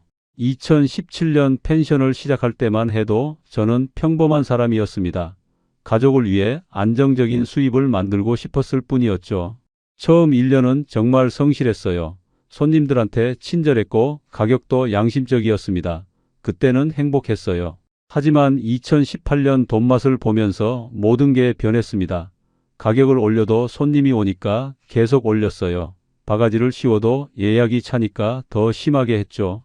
어차피 일회성 손님이라는 생각이 독이 됐습니다.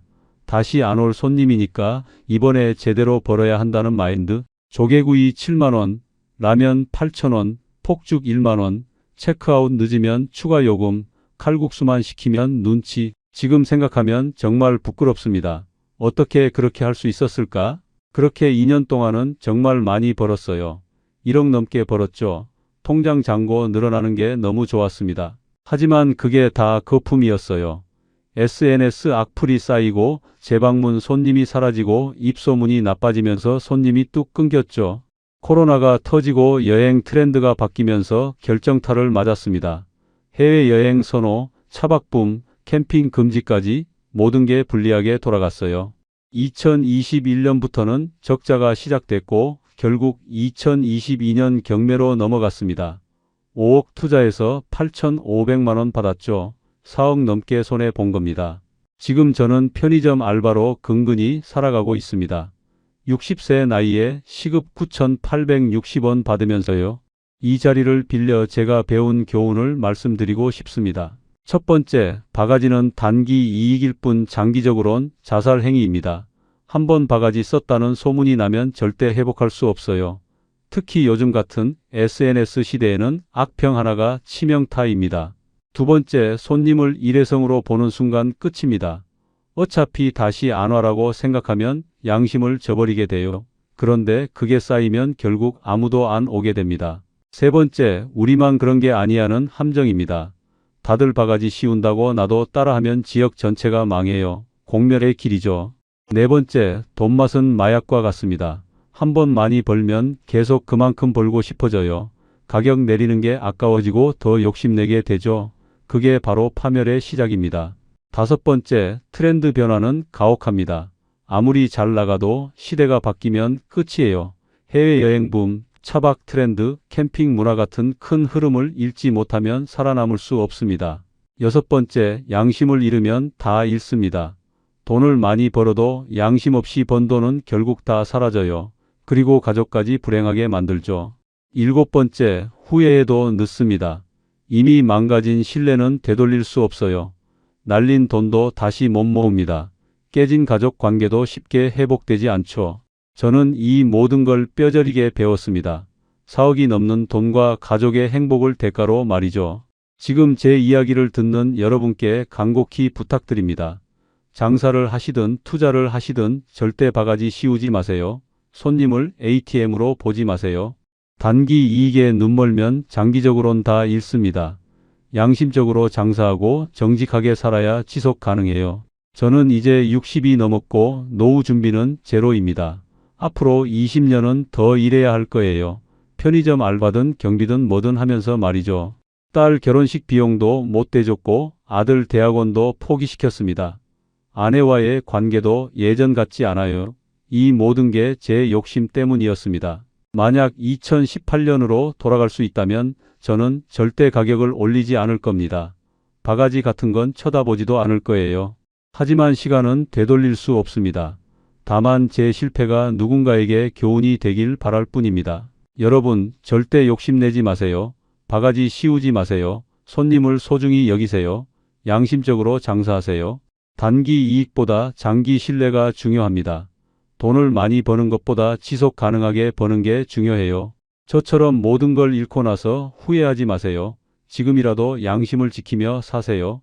그게 제가 4억을 잃고 배운 가장 큰 교훈입니다. 오늘 이야기가 여러분 마음에 조금이라도 와닿았다면 주변 분들과 공유해 주세요.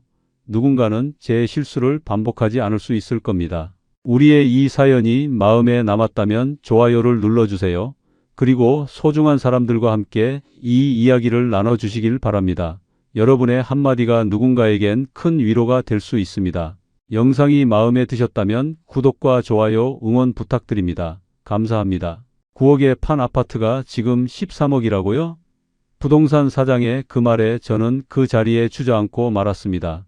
2년을 어떻게든 버텼지만 결국 3년 차에 포기하고 올라온 사이에 몇 억씩 오른 거예요. 제가 몇 억 주고 산 충북 전원주택은요? 지금도 아무도 안 산다더군요. 환갑을 넘긴 나이에 퇴직금과 살던 아파트까지 팔아서 손에 쥔 돈이 10억이 훌쩍 넘었을 때만 해도 자신 있었습니다. 이제 걱정 없이 살겠다. 아내와 그렇게 말했어요. TV에서 본 연예인들처럼 텃밭 가꾸고 별 보며 살 거라고요. 그런데 지금 제 손엔 절반도 안 되는 돈밖에 남지 않았습니다.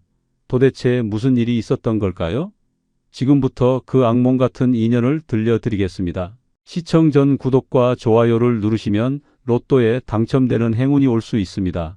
그리고 지금 어디에서 시청하고 계신지 댓글로 남겨주세요. 여러분의 이야기도 듣고 싶습니다. 그럼 지금부터 시작되는 이야기 속으로 함께 들어가 볼까요? 저는 이건창입니다. 올해 63이에요. 20대 중반부터 시작해서 거의 30년 가까이 한 회사를 다녔어요. 중견 제조업체였는데 그렇게 크지도 작지도 않은 회사였죠. 그런데 몇 년 전부터 회사 사정이 안 좋아지기 시작했어요. 해외 경쟁사들이 가격 경쟁력으로 밀고 들어오니까 매출이 계속 줄어들더라고요. 결국 구조조정이 시작됐습니다. 처음엔 젊은 직원들 계약직부터 정리하더니 점점 범위가 넓어지더라고요. 그러다 어느 날 인사팀장이 저를 찾았어요. 이 과장님 잠깐 사무실로 오시겠습니까? 그 말을 듣는 순간 알았죠. 아, 이제 내 차례구나. 명예퇴직 권고였습니다. 솔직히 말하면 억울하지 않았다면 거짓말이에요. 27년을 한 회사에 바쳤는데 이렇게 나가야 하나 싶었죠. 하지만 어쩌겠어요. 회사도 살아남아야 하니까요. 퇴직금은 생각보다 괜찮았어요. 2억 5천 정도 받았습니다. 그리고 집도 있었죠. 경기도 안양 쪽에 살던 아파트가 있었는데 오래 살다 보니 가격이 꽤 올랐더라고요. 부동산에 물어보니까 9억 정도 된다고 하더라고요. 계산을 해봤어요. 퇴직금 2억 5천에 집 팔면 9억 합치면 거의 12억 가까이 되는 돈이잖아요. 와, 이 정도면 정말 여유롭게 살 수 있겠는데. 아내한테 말했죠. 여보, 우리 이제 걱정 없이 살 수 있을 것 같아. 아내도 웃으면서 그러더라고요. 당신 고생 많았어. 이제 좀 쉬면서 살자. 그런데 집에만 있으니까 심심하더라고요. 아침에 일어나서 산책하고 집에 와서 TV 보고 점심 먹고 또 TV 보고 저녁 되면 뭐 했나 싶을 정도로 하루가 그냥 지나가는 거예요. 예전엔 회사 다니느라 정신없었는데 이렇게 시간이 많으니까 오히려 더 답답하더라고요.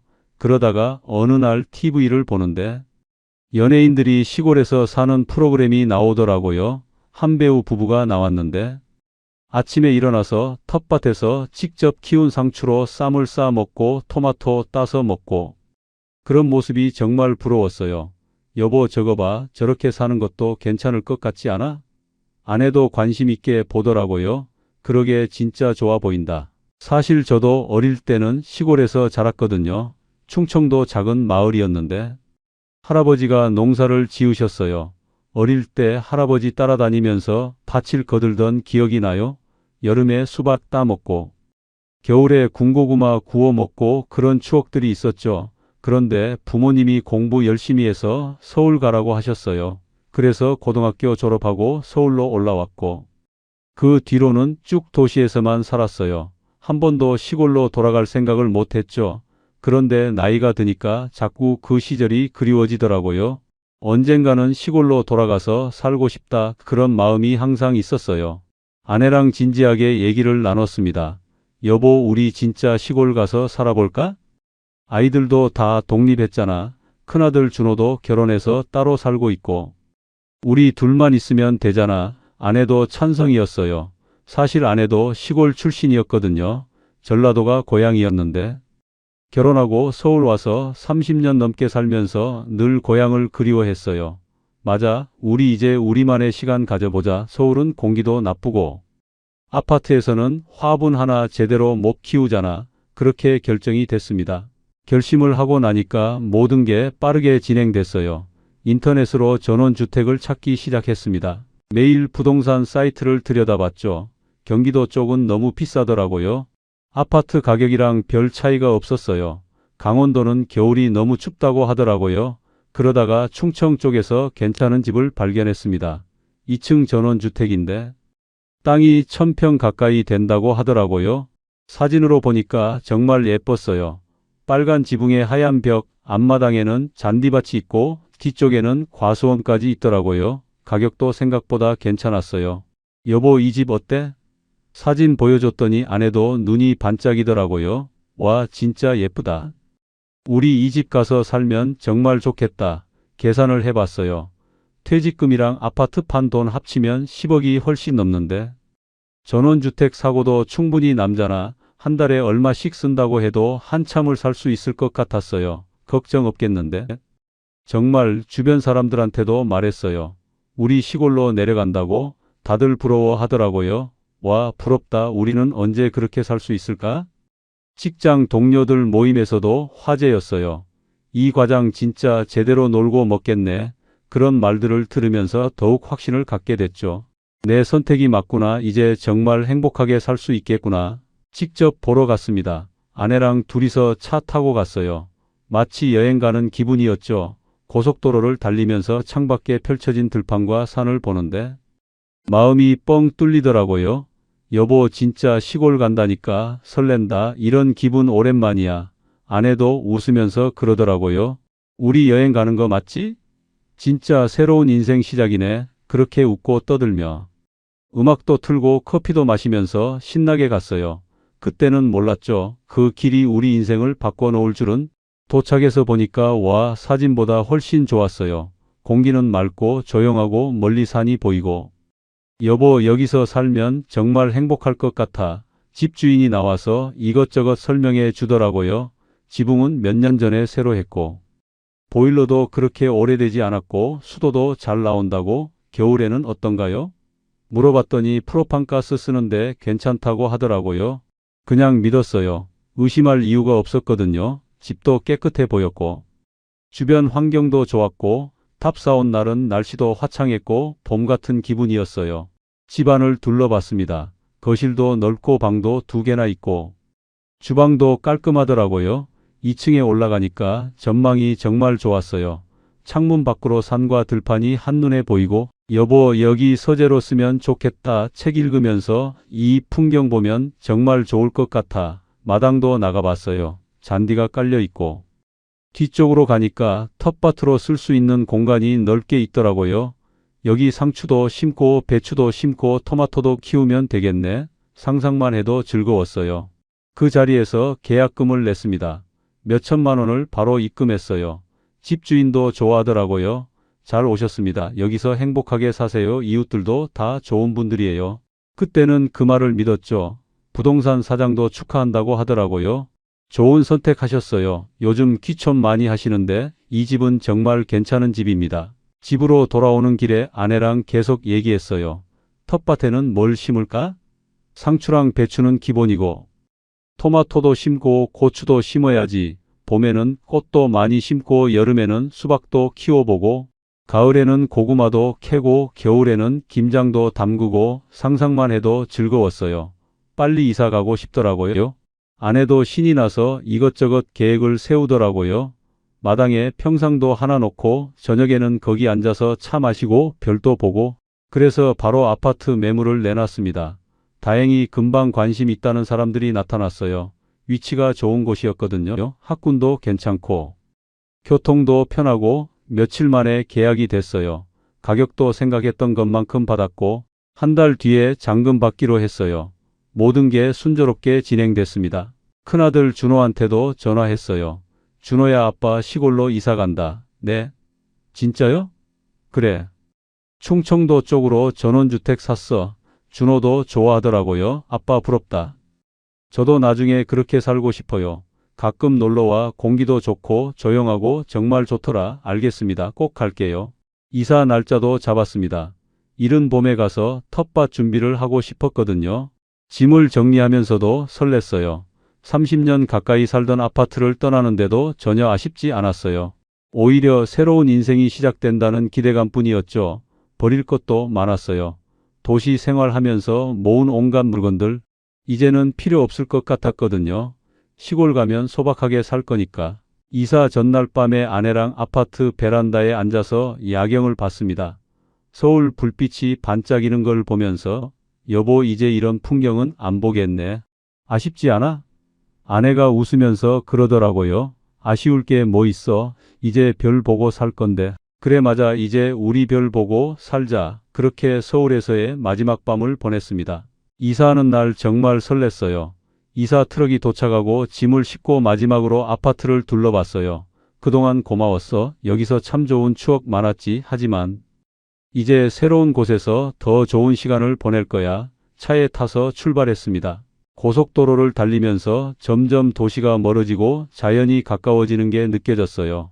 시골집에 도착했을 때 오후였어요. 햇살이 따뜻하게 내리쬐고 바람은 선선하고 이사 트럭에서 짐을 내리는데 동네 사람들 몇 명이 구경하러 나오더라고요. 어서 오세요. 잘 오셨어요.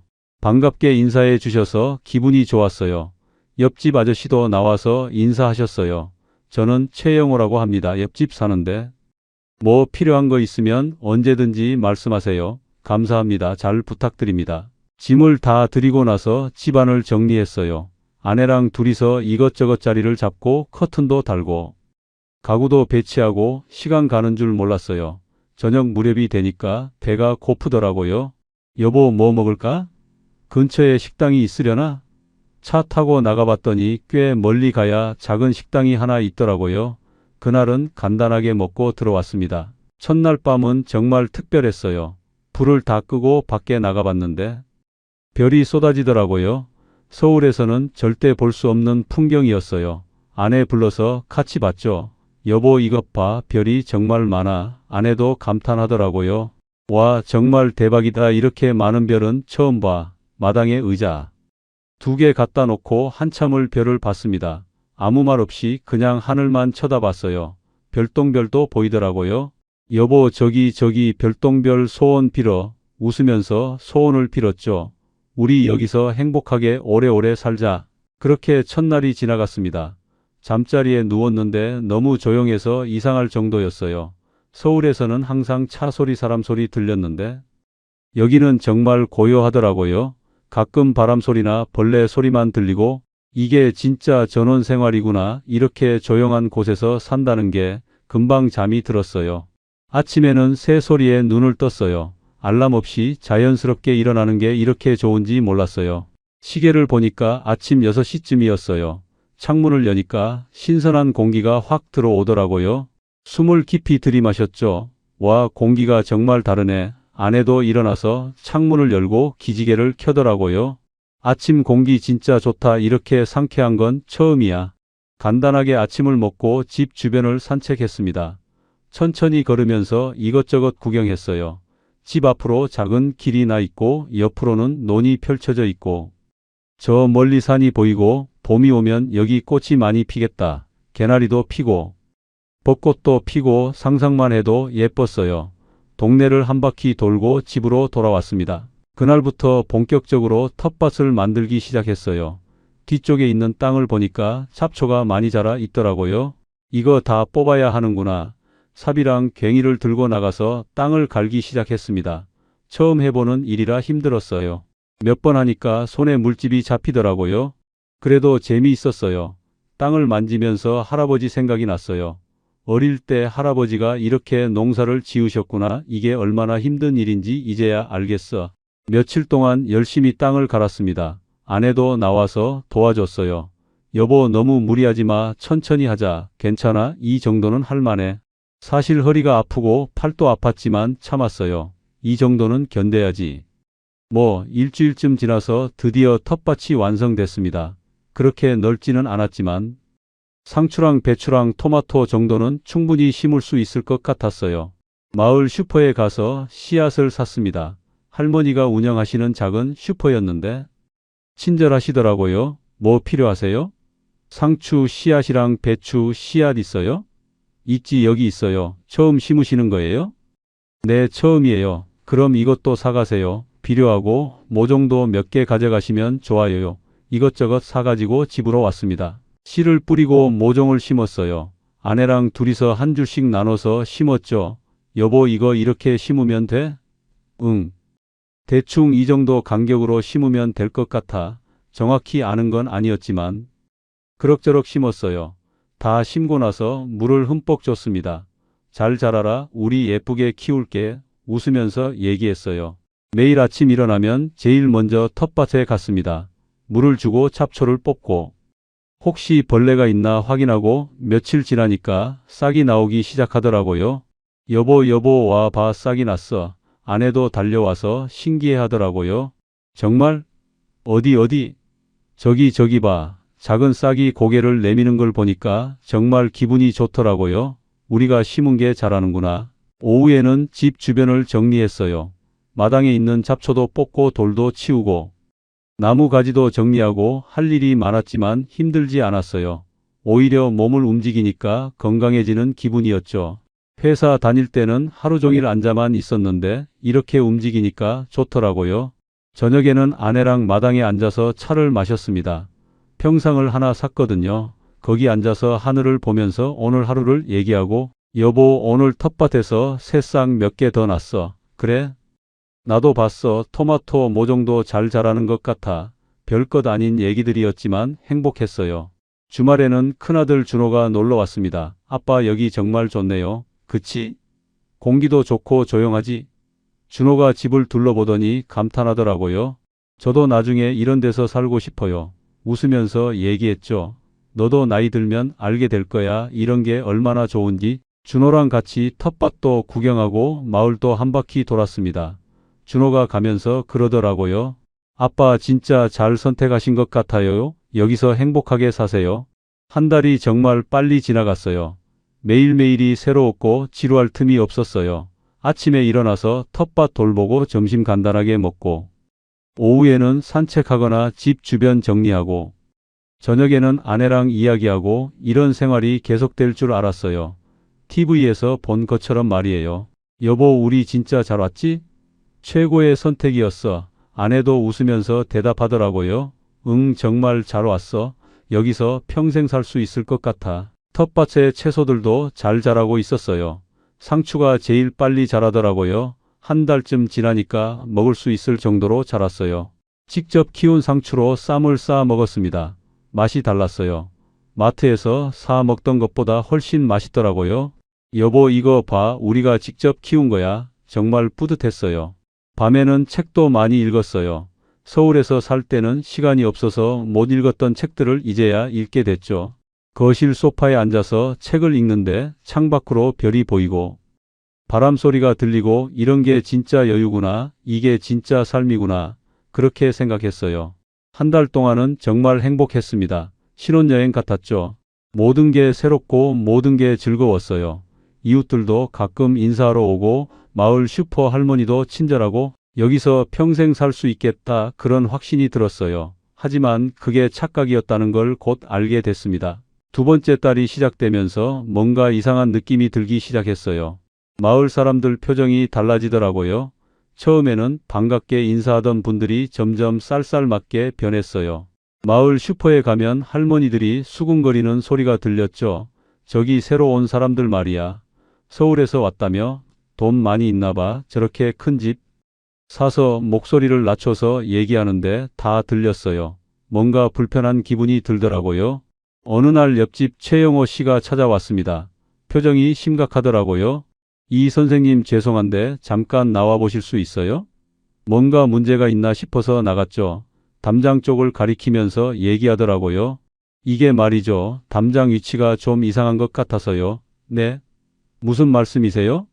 제가 측량을 좀 해봤는데 이 담장이 우리 땅을 침범한 것 같아요. 얼추 반 미터 정도는 넘어온 것 같은데요. 깜짝 놀랐죠. 그건 제가 한 게 아니라 이전에 살던 분이 하신 건데요. 그런 거 저는 모르죠. 지금 여기 주인은 이 선생님이잖아요. 그러면서 측량비랑 담장 다시 세우는 비용을 내라고 하더라고요. 계산해 보니까 몇백만 원이 나왔어요. 어쩔 수 없이 돈을 냈습니다. 따지고 싸우기도 싫었고 앞으로 같이 살아야 하는 이웃이니까요. 하지만 기분은 정말 나쁘더라고요. 그런데 며칠 뒤에 또 찾아왔어요. 이번에는 텃밭 얘기였습니다. 이 선생님 텃밭에 심으신 나무 있잖아요. 가지가 우리 쪽으로 넘어왔어요. 나무를 왜요? 열매 좀 같이 먹으면 되잖아요. 안 됩니다. 내 땅에 가지가 넘어오면 안 돼요. 규칙이 그래요. 목소리가 딱딱하더라고요. 결국 또 돈을 들여서 나무 전문가를 불러야 했어요. 그것도 몇십만 원이 들어갔죠. 일주일쯤 지나서는 더 황당한 일이 벌어졌습니다. 저녁에 아내랑 마당에서 고기를 구워 먹었어요. 날씨도 좋고 별도 예뻐서 분위기가 좋았거든요. 여보, 이게 진짜 전원생활이지. 근데 갑자기 옆집 최영호 씨가 담 너머로 얼굴을 내밀더니 고기 굽는 냄새 좀 안 나게 못하나요? 네. 저는 고기 냄새 진짜 싫어하거든요. 여기 조용한 마을인데 냄새가 너무 심해요. 처음엔 농담인 줄 알았어요. 웃으면서 같이 드시자고 했죠. 그런데 진지하더라고요. 아니 진짜 불편하니까 안 됩니다. 결국 그날 고기를 반쯤 굽다가 불을 꺼야 했어요. 아내가 속상해 하더라고요. 여보, 우리가 우리 집 마당에서 고기도 못 구워 먹어? 나도 화가 났지만 참았죠. 이웃이랑 싸우기 싫어서요. 며칠 뒤에는 더 큰일이 벌어졌습니다. 저녁에 집에서 클래식 음악을 틀었어요. 볼륨도 크지 않았어요. 거실에서 조용히 듣고 있었는데 갑자기 밖에서 사이렌 소리가 들리더라고요. 여보, 저게 뭐야? 나가보니까 경찰차였어요. 신고가 들어왔습니다. 소음 때문에요. 네? 소음이요? 옆집에서 밤늦게 시끄럽다고 신고하셨는데요. 시계를 봤어요. 저녁 8시였어요. 밤늦게도 아니었죠. 죄송합니다. 음악 바로 끌게요. 경찰이 가고 나서 아내가 울더라고요. 여보, 이게 뭐야? 우리가 뭘 잘못한 거야? 그냥 조용히 살고 싶었을 뿐인데. 저도 답답했어요. 내 집에서 음악도 못 틀어? 이게 말이 돼? 하지만 어쩔 수 없었죠. 그날부터는 음악도 조심스럽게 틀게 됐어요. 볼륨을 아주 낮춰서요. 그런데 그게 끝이 아니었습니다. 일주일 뒤에 또 경찰이 왔어요. 이번에는 낮에 잔디를 깎는 소리가 시끄럽다고 신고가 들어왔대요. 잔디를 깎는데 소리가 안 날 수가 있나요? 경찰도 난처한 표정이더라고요. 저희도 어쩔 수 없어요. 신고가 들어오면 출동해야 하거든요. 이웃 간의 대화로 좀 풀어보시는 게 어떨까요? 대화요? 대화가 될 상대였으면 진작했죠. 세 번째 경찰 출동은 정말 어이없었어요. 주말에 준호가 친구들이랑 놀러 왔거든요. 저녁에 마당에서 조금 떠들었어요. 크게 시끄럽게 한 것도 아니었어요. 그런데 또 신고가 들어왔대요. 손님들 웃는 소리가 시끄럽다고. 경찰도 미안해 하더라고요. 죄송합니다. 너무 자주 오게 돼서. 아니에요. 괜찮아요. 저희가 조심할게요. 준호가 가면서 그러더라고요. 아빠, 여기 너무 심한 거 아니에요? 옆집이 이상한 것 같은데. 그러던 어느 날 마을 이장님이 찾아왔습니다. 김대수라고 하는 분이었는데 나이가 70 정도 돼 보였어요.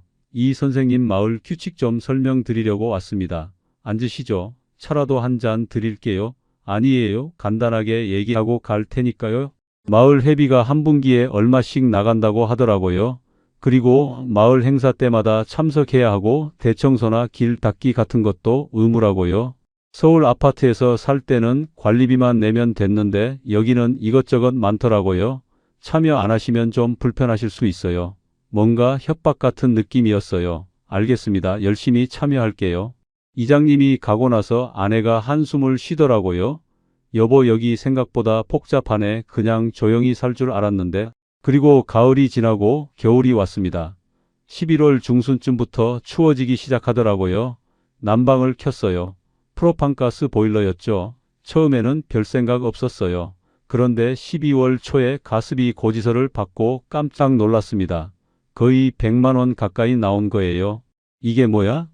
잘못 나온 거 아니야? 가스업체에 전화했더니 정상이라고 하더라고요.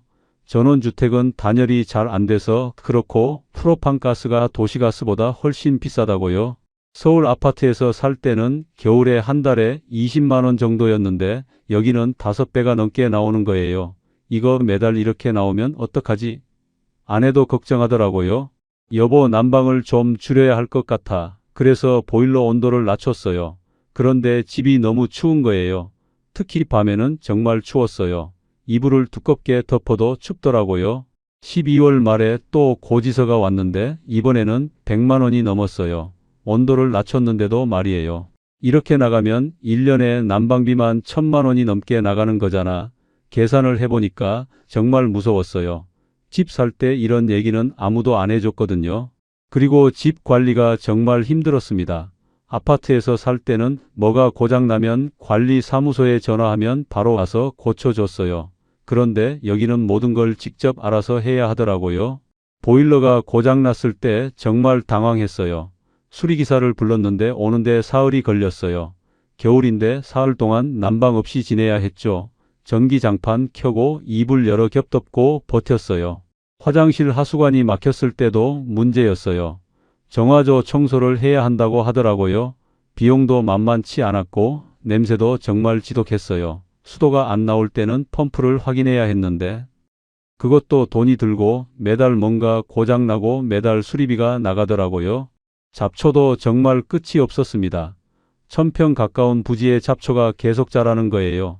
봄, 여름에는 정말 빨리 자랐어요. 제초제를 뿌려도 금방 또 자라고 손으로 뽑아도 끝이 없고 잔디를 깎는 기계를 샀는데 그것도 비쌌어요. 중고로 샀는데도 거의 100만 원 가까이 들어갔죠. 제초제 사는 것도 한 달에 몇만 원씩 들고 매일 잡초랑 싸우는 기분이었어요. 아침에 일어나서 몇 시간씩 잡초를 뽑고 허리는 아프고 손에는 물집이 잡히고 이게 전원생활이야? 이게 힐링이야? 점점 회의가 들기 시작했어요. TV에서 본 것처럼 여유롭게 텃밭 가꾸고 책 읽고 그런 거 아니었어요. 매일 뭔가와 싸우고 있는 기분이었죠. 통장 잔고도 점점 줄어들었어요. 담장 수리비, 집 수리비, 난방비, 생활비, 매달 나가는 돈이 생각보다 훨씬 많았어요.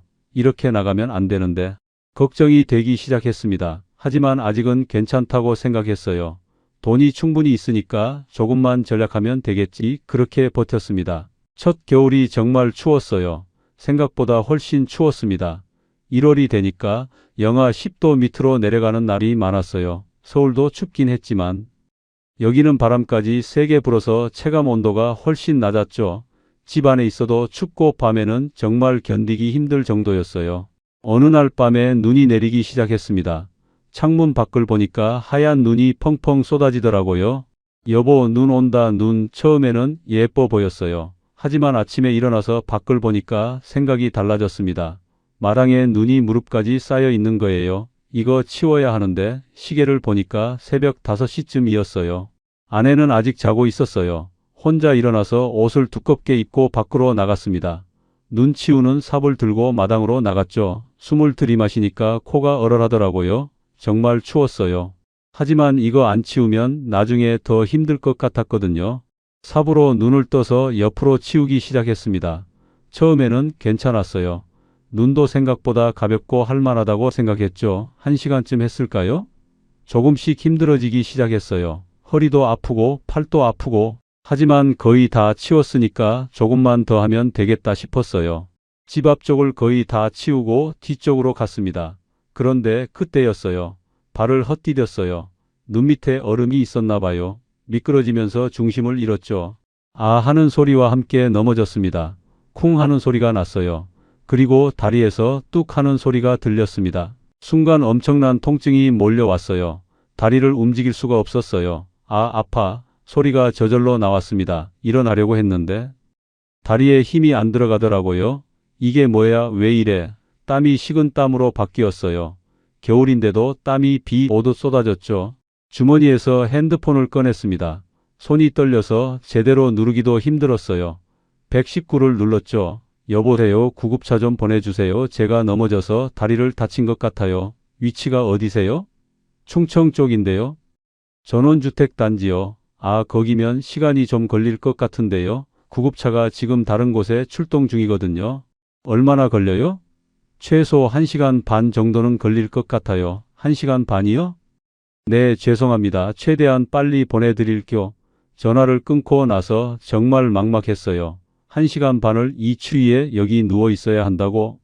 다리는 점점 더 아프고 몸은 점점 더 추워지고 아내를 불러야 하나 생각했지만 목소리가 잘 안 나왔어요.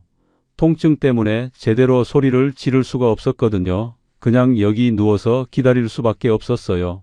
눈은 계속 내리고 있었고 옷은 점점 젖어가고 있었습니다. 시간이 정말 안 가더라고요. 핸드폰으로 시계를 보면 겨우 몇 분밖에 안 지났어요. 추위와 통증과 싸우면서 버텼습니다. 왜 여기 왔을까? 서울에 있었으면 구급차가 10분이면 왔을 텐데 후회가 밀려왔어요. 하지만 이미 늦었죠. 30분쯤 지났을 때 아내가 깨서 나왔습니다. 여보 어디 갔어? 밖에서 신음소리를 들었나 봐요. 마당으로 나와서 저를 발견하고 비명을 질렀어요. 여보 무슨 일이야? 달려와서 저를 붙들었죠. 다리 다쳤어. 구급차 불렀는데 1시간 반 걸린대. 뭐라고? 1시간 반이나? 아내가 담요를 가지고 와서 덮어줬어요. 추우면 안 되잖아. 옆에 앉아서 제 손을 잡아줬습니다. 괜찮아. 곧 올 거야. 하지만 아내 손도 떨리고 있었어요. 우리 둘 다 무서웠죠. 만약 구급차가 안 오면 어떡하지? 만약 다리가 심각하게 다친 거면 어떡하지? 1시간이 지나고 드디어 사이렌 소리가 들렸습니다. 구급차가 마을 입구에 들어오는 소리였어요. 조금만 참아 곧 온다. 구급대원들이 달려왔어요. 어디 다치셨어요? 다리요 움직일 수가 없어요. 들것으로 옮겨서 구급차에 태웠습니다. 아내도 같이 탔죠. 병원까지 또 1시간이 걸렸습니다. 구급차 안에서도 통증은 계속됐어요. 진통제를 놓아줬지만 별로 소용이 없었어요. 병원에 도착해서 응급실로 갔습니다. 엑스레이를 찍었어요. 의사가 결과를 보더니 심각한 표정을 지었습니다. 태태골이 골절됐네요. 수술해야 합니다. 수술이요? 내 뼈가 완전히 부러진 게 아니라 금이 가고 어긋난 상태예요. 지금 맞춰놓지 않으면 나중에 제대로 걷기 힘들 수 있어요. 아내가 울먹이더라고요. 선생님 얼마나 걸려요? 수술은 2~3시간 정도 걸리고요. 입원은 일주일 정도 필요합니다. 그리고 재활이 3달 정도 필요하고요. 3달이요? 내 뼈가 붙는데 시간이 걸리니까요. 그동안 지팡이 짚으셔야 하고 물리치료도 받으셔야 해요. 그날 바로 수술을 받았습니다. 수술실에 들어가기 전에 아내 손을 잡았어요. 걱정하지 마. 금방 끝날 거야. 하지만 사실 저도 무서웠어요. 수술은 몇 시간 걸렸고 깨어났을 때는 밤이었습니다. 다리에 깁스가 돼 있고 통증은 여전했어요. 아내가 옆에서 지키고 있다가 제가 깨니까 울더라고요. 여보 괜찮아? 응 괜찮아. 하지만 괜찮지 않았어요. 다리도 아프고 마음도 아팠습니다. 일주일 동안 입원했어요. 병원비 고지서를 받고 또 한 번 놀랐습니다. 수술비랑 입원비 합쳐서 거의 1,000만 원 가까이 나온 거예요. 보험 처리하고도 이 정도였어요. 돈은 계속 나가고 있었습니다. 퇴원하고 집으로 돌아왔는데 정말 불편했어요. 지팡이를 짚고 걸어야 했거든요. 계단 오르기도 힘들고 화장실 가기도 힘들고 혼자서는 아무것도 할 수 없었어요. 아내가 모든 걸 도와줘야 했죠. 눈 치우기는커녕 집 안에서도 제대로 못 움직이는 신세가 됐습니다. 일주일에 2번씩 병원에 가서 물리치료를 받아야 했어요. 차로 1시간 반씩 왕복하는 게 정말 힘들었습니다. 특히 겨울철 눈길에 운전하는 게 무서웠어요. 아내가 운전을 해야 했는데 아내도 시골길이 익숙하지 않았거든요. 그렇게 석 달을 보냈습니다. 겨울이 지나고 봄이 왔어요. 하지만 텃밭은 방치됐고 집은 엉망이 됐고 저는 여전히 지팡이를 짚고 있었습니다. 이게 무슨 전원 생활이야? 이게 무슨 힐링이야? 후회만 밀려왔습니다. 석 달 동안 재활 치료를 받으면서 봄이 왔습니다. 다리는 조금씩 나아지고 있었지만 여전히 지팡이 없이는 걷기 힘들었어요. 의사가 그러더라고요. 완전히 회복되려면 시간이 더 필요해요. 너무 무리하지 마세요. 60이 넘은 나이에 다친 뼈는 젊은 사람처럼 빨리 안 낫는다고 하더라고요. 집으로 돌아와서 주변을 둘러보니까 정말 엉망이었습니다. 겨울 동안 방치된 텃밭은 잡초가 우거지고 마당도 지저분하고 제가 다치는 바람에 아내 혼자서는 감당이 안 됐거든요. 여보, 미안해. 내가 제대로 못해서. 아내가 웃으면서 그러더라고요. 무슨 소리야? 당신이 다쳤는데 당연한 거지. 그런데 집에 문제가 생기기 시작했습니다. 봄비가 내리는데 2층 천장에서 물이 새더라고요. 뚝뚝 떨어지는 소리에 올라가 봤더니 천장에 물이 고여 있었어요. 이거 큰일 났는데 지붕 수리 업체를 불렀습니다. 와서 보더니 한숨을 쉬더라고요. 겨울 동안 눈의 무게 때문에 지붕이 처진 것 같아요. 방수도 다 벗겨졌고요. 얼마나 나와요? 지붕 전체를 다시 해야 할 것 같은데 한 800만 원 정도는 들 것 같습니다. 800만 원이요?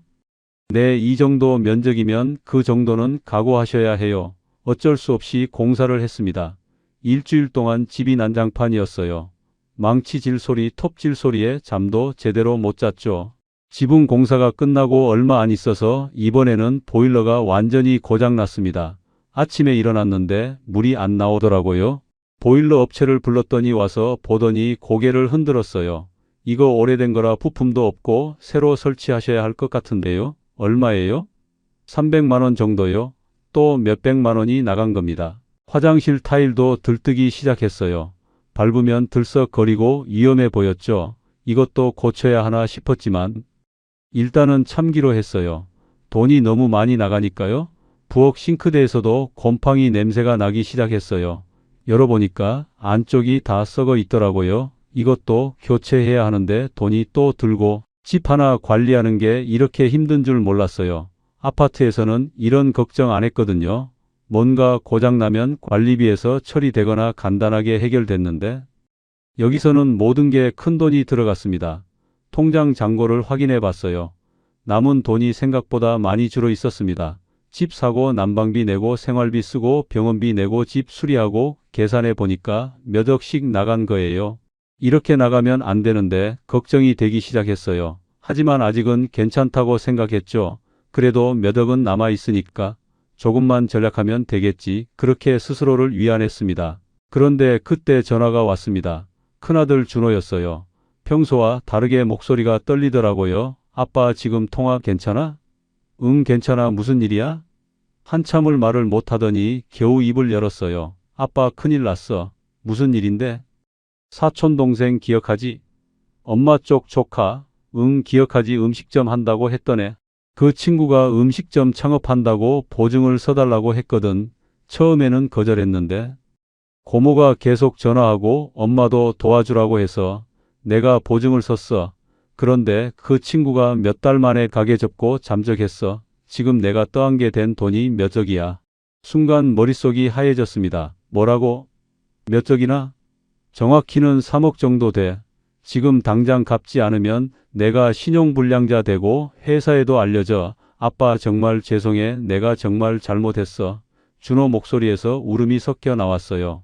아내한테 말해야 하나 생각했지만 말이 안 나왔어요. 아내도 그 조카를 아끼는데 이 얘기를 들으면 얼마나 상처받을까? 그리고 고모랑도 사이가 틀어질 텐데 준호야, 엄마는 알아? 아니, 아직 몰라. 아빠한테만 먼저 말하는 거야. 며칠 시간을 줘. 아빠가 생각 좀 해볼게. 전화를 끊고 한참을 멍하니 앉아 있었습니다. 3억이라는 돈이 얼마나 큰 돈인데 지금 손에 남은 돈도 얼마 안 되는데 하지만 준호를 그냥 둘 수는 없었어요. 내 아들인데 신용불량자가 되게 내버려 둘 수는 없잖아요. 이틀 동안 고민했습니다. 밤잠을 설치면서 계산기를 두드렸어요. 지금 남은 돈에서 3억을 빼면 얼마 남지 않아. 그래도 아들을 살려야지. 결국 결심했습니다. 준호한테 전화했어요. 준호야, 아빠가 보내줄게. 정말요? 아빠 죄송해. 진짜 죄송해. 대신 엄마한테는 말하지 마. 엄마가 알면 너무 상처받으실 거야. 그날 은행에 가서 3억을 송금했습니다. 손이 떨렸어요. 이렇게 큰 돈을 보내는 게 무서웠거든요. 하지만 어쩔 수 없었죠. 아들을 위한 거니까. 송금 확인 문자가 오고 나서 통장 잔고를 봤습니다. 남은 돈이 절반도 안 됐어요. 집으로 돌아와서 아내한테는 아무 말도 못했습니다. 여보, 어디 갔다 와? 응. 그냥 은행 좀. 무슨 일 있어? 표정이 안 좋아 보여. 아니야, 아무것도 아니야. 거짓말을 했어요. 처음으로 아내한테 큰 거짓말을 한 겁니다. 밤에 잠을 잘 수가 없었어요. 옆에서 자고 있는 아내를 보면서 미안하고 또 미안했습니다. 내가 뭘 하고 있는 거지? 이렇게 돈을 날려도 되는 건가? 하지만 이미 보낸 돈이었죠. 며칠 뒤에 아내가 통장 정리를 하다가 물어봤어요. 여보, 돈이 많이 줄었네? 응, 집 수리하고 병원비 내고. 그러니까 그래, 이 정도면 괜찮은 거 아냐? 아내는 아무것도 모르고 있었습니다. 준호한테 몇 적을 보낸 걸 몰랐죠. 말해야 하나 고민했지만 말할 수가 없었어요. 그리고 얼마 뒤에 문득 생각이 들었습니다. 증여세는 어떻게 되는 거지? 자식한테 큰 돈을 주면 증여세를 내야 한다는 얘기를 들은 것 같았거든요. 인터넷으로 찾아봤더니 정말 그렇더라고요. 일정 금액 이상은 신고를 해야 하고 세금을 내야 한다고, 세금까지 내야 한다는 생각에 머리가 지끈거렸습니다. 통장 잔고는 계속 줄어들었어요. 매달 생활비가 나가고 난방비가 나가고 이것저것 관리비가 나가고 계산을 해봤습니다. 이 속도로 나가면 몇 년 못 버티겠는데 불안이 엄습했어요. 어느 날 아내랑 저녁을 먹다가 말했습니다. 여보, 우리 집 팔까? 아내가 놀라서 저를 봤어요. 갑자기 무슨 소리야? 여기 생각보다 힘들잖아. 나도 다쳤고. 돈도 많이 나가고. 아내도 고민하는 표정이더라고요. 사실 나도 요즘 그 생각했어. 여기 생각보다 너무 힘들어. 그럼 서울로 돌아갈까? 그래, 일단 집을 팔아보자. 얼마에 팔릴지 모르지만 그렇게 결정이 됐습니다. 이제 여기를 나가야겠다. 더 이상은 못 버티겠다는 생각이 들었어요. 2년을 버텼지만 이제는 한계였습니다. 다음 날 바로 부동산에 찾아갔습니다. 윤상철 사장이 반갑게 맞아주더라고요. 어서 오세요. 오랜만이네요. 사장님 집 좀 팔려고 하는데요. 아, 그러세요? 그런데 요즘 시골집이 잘 안 팔리긴 해요. 일단 한번 올려는 볼게요. 얼마에 내놓을까요?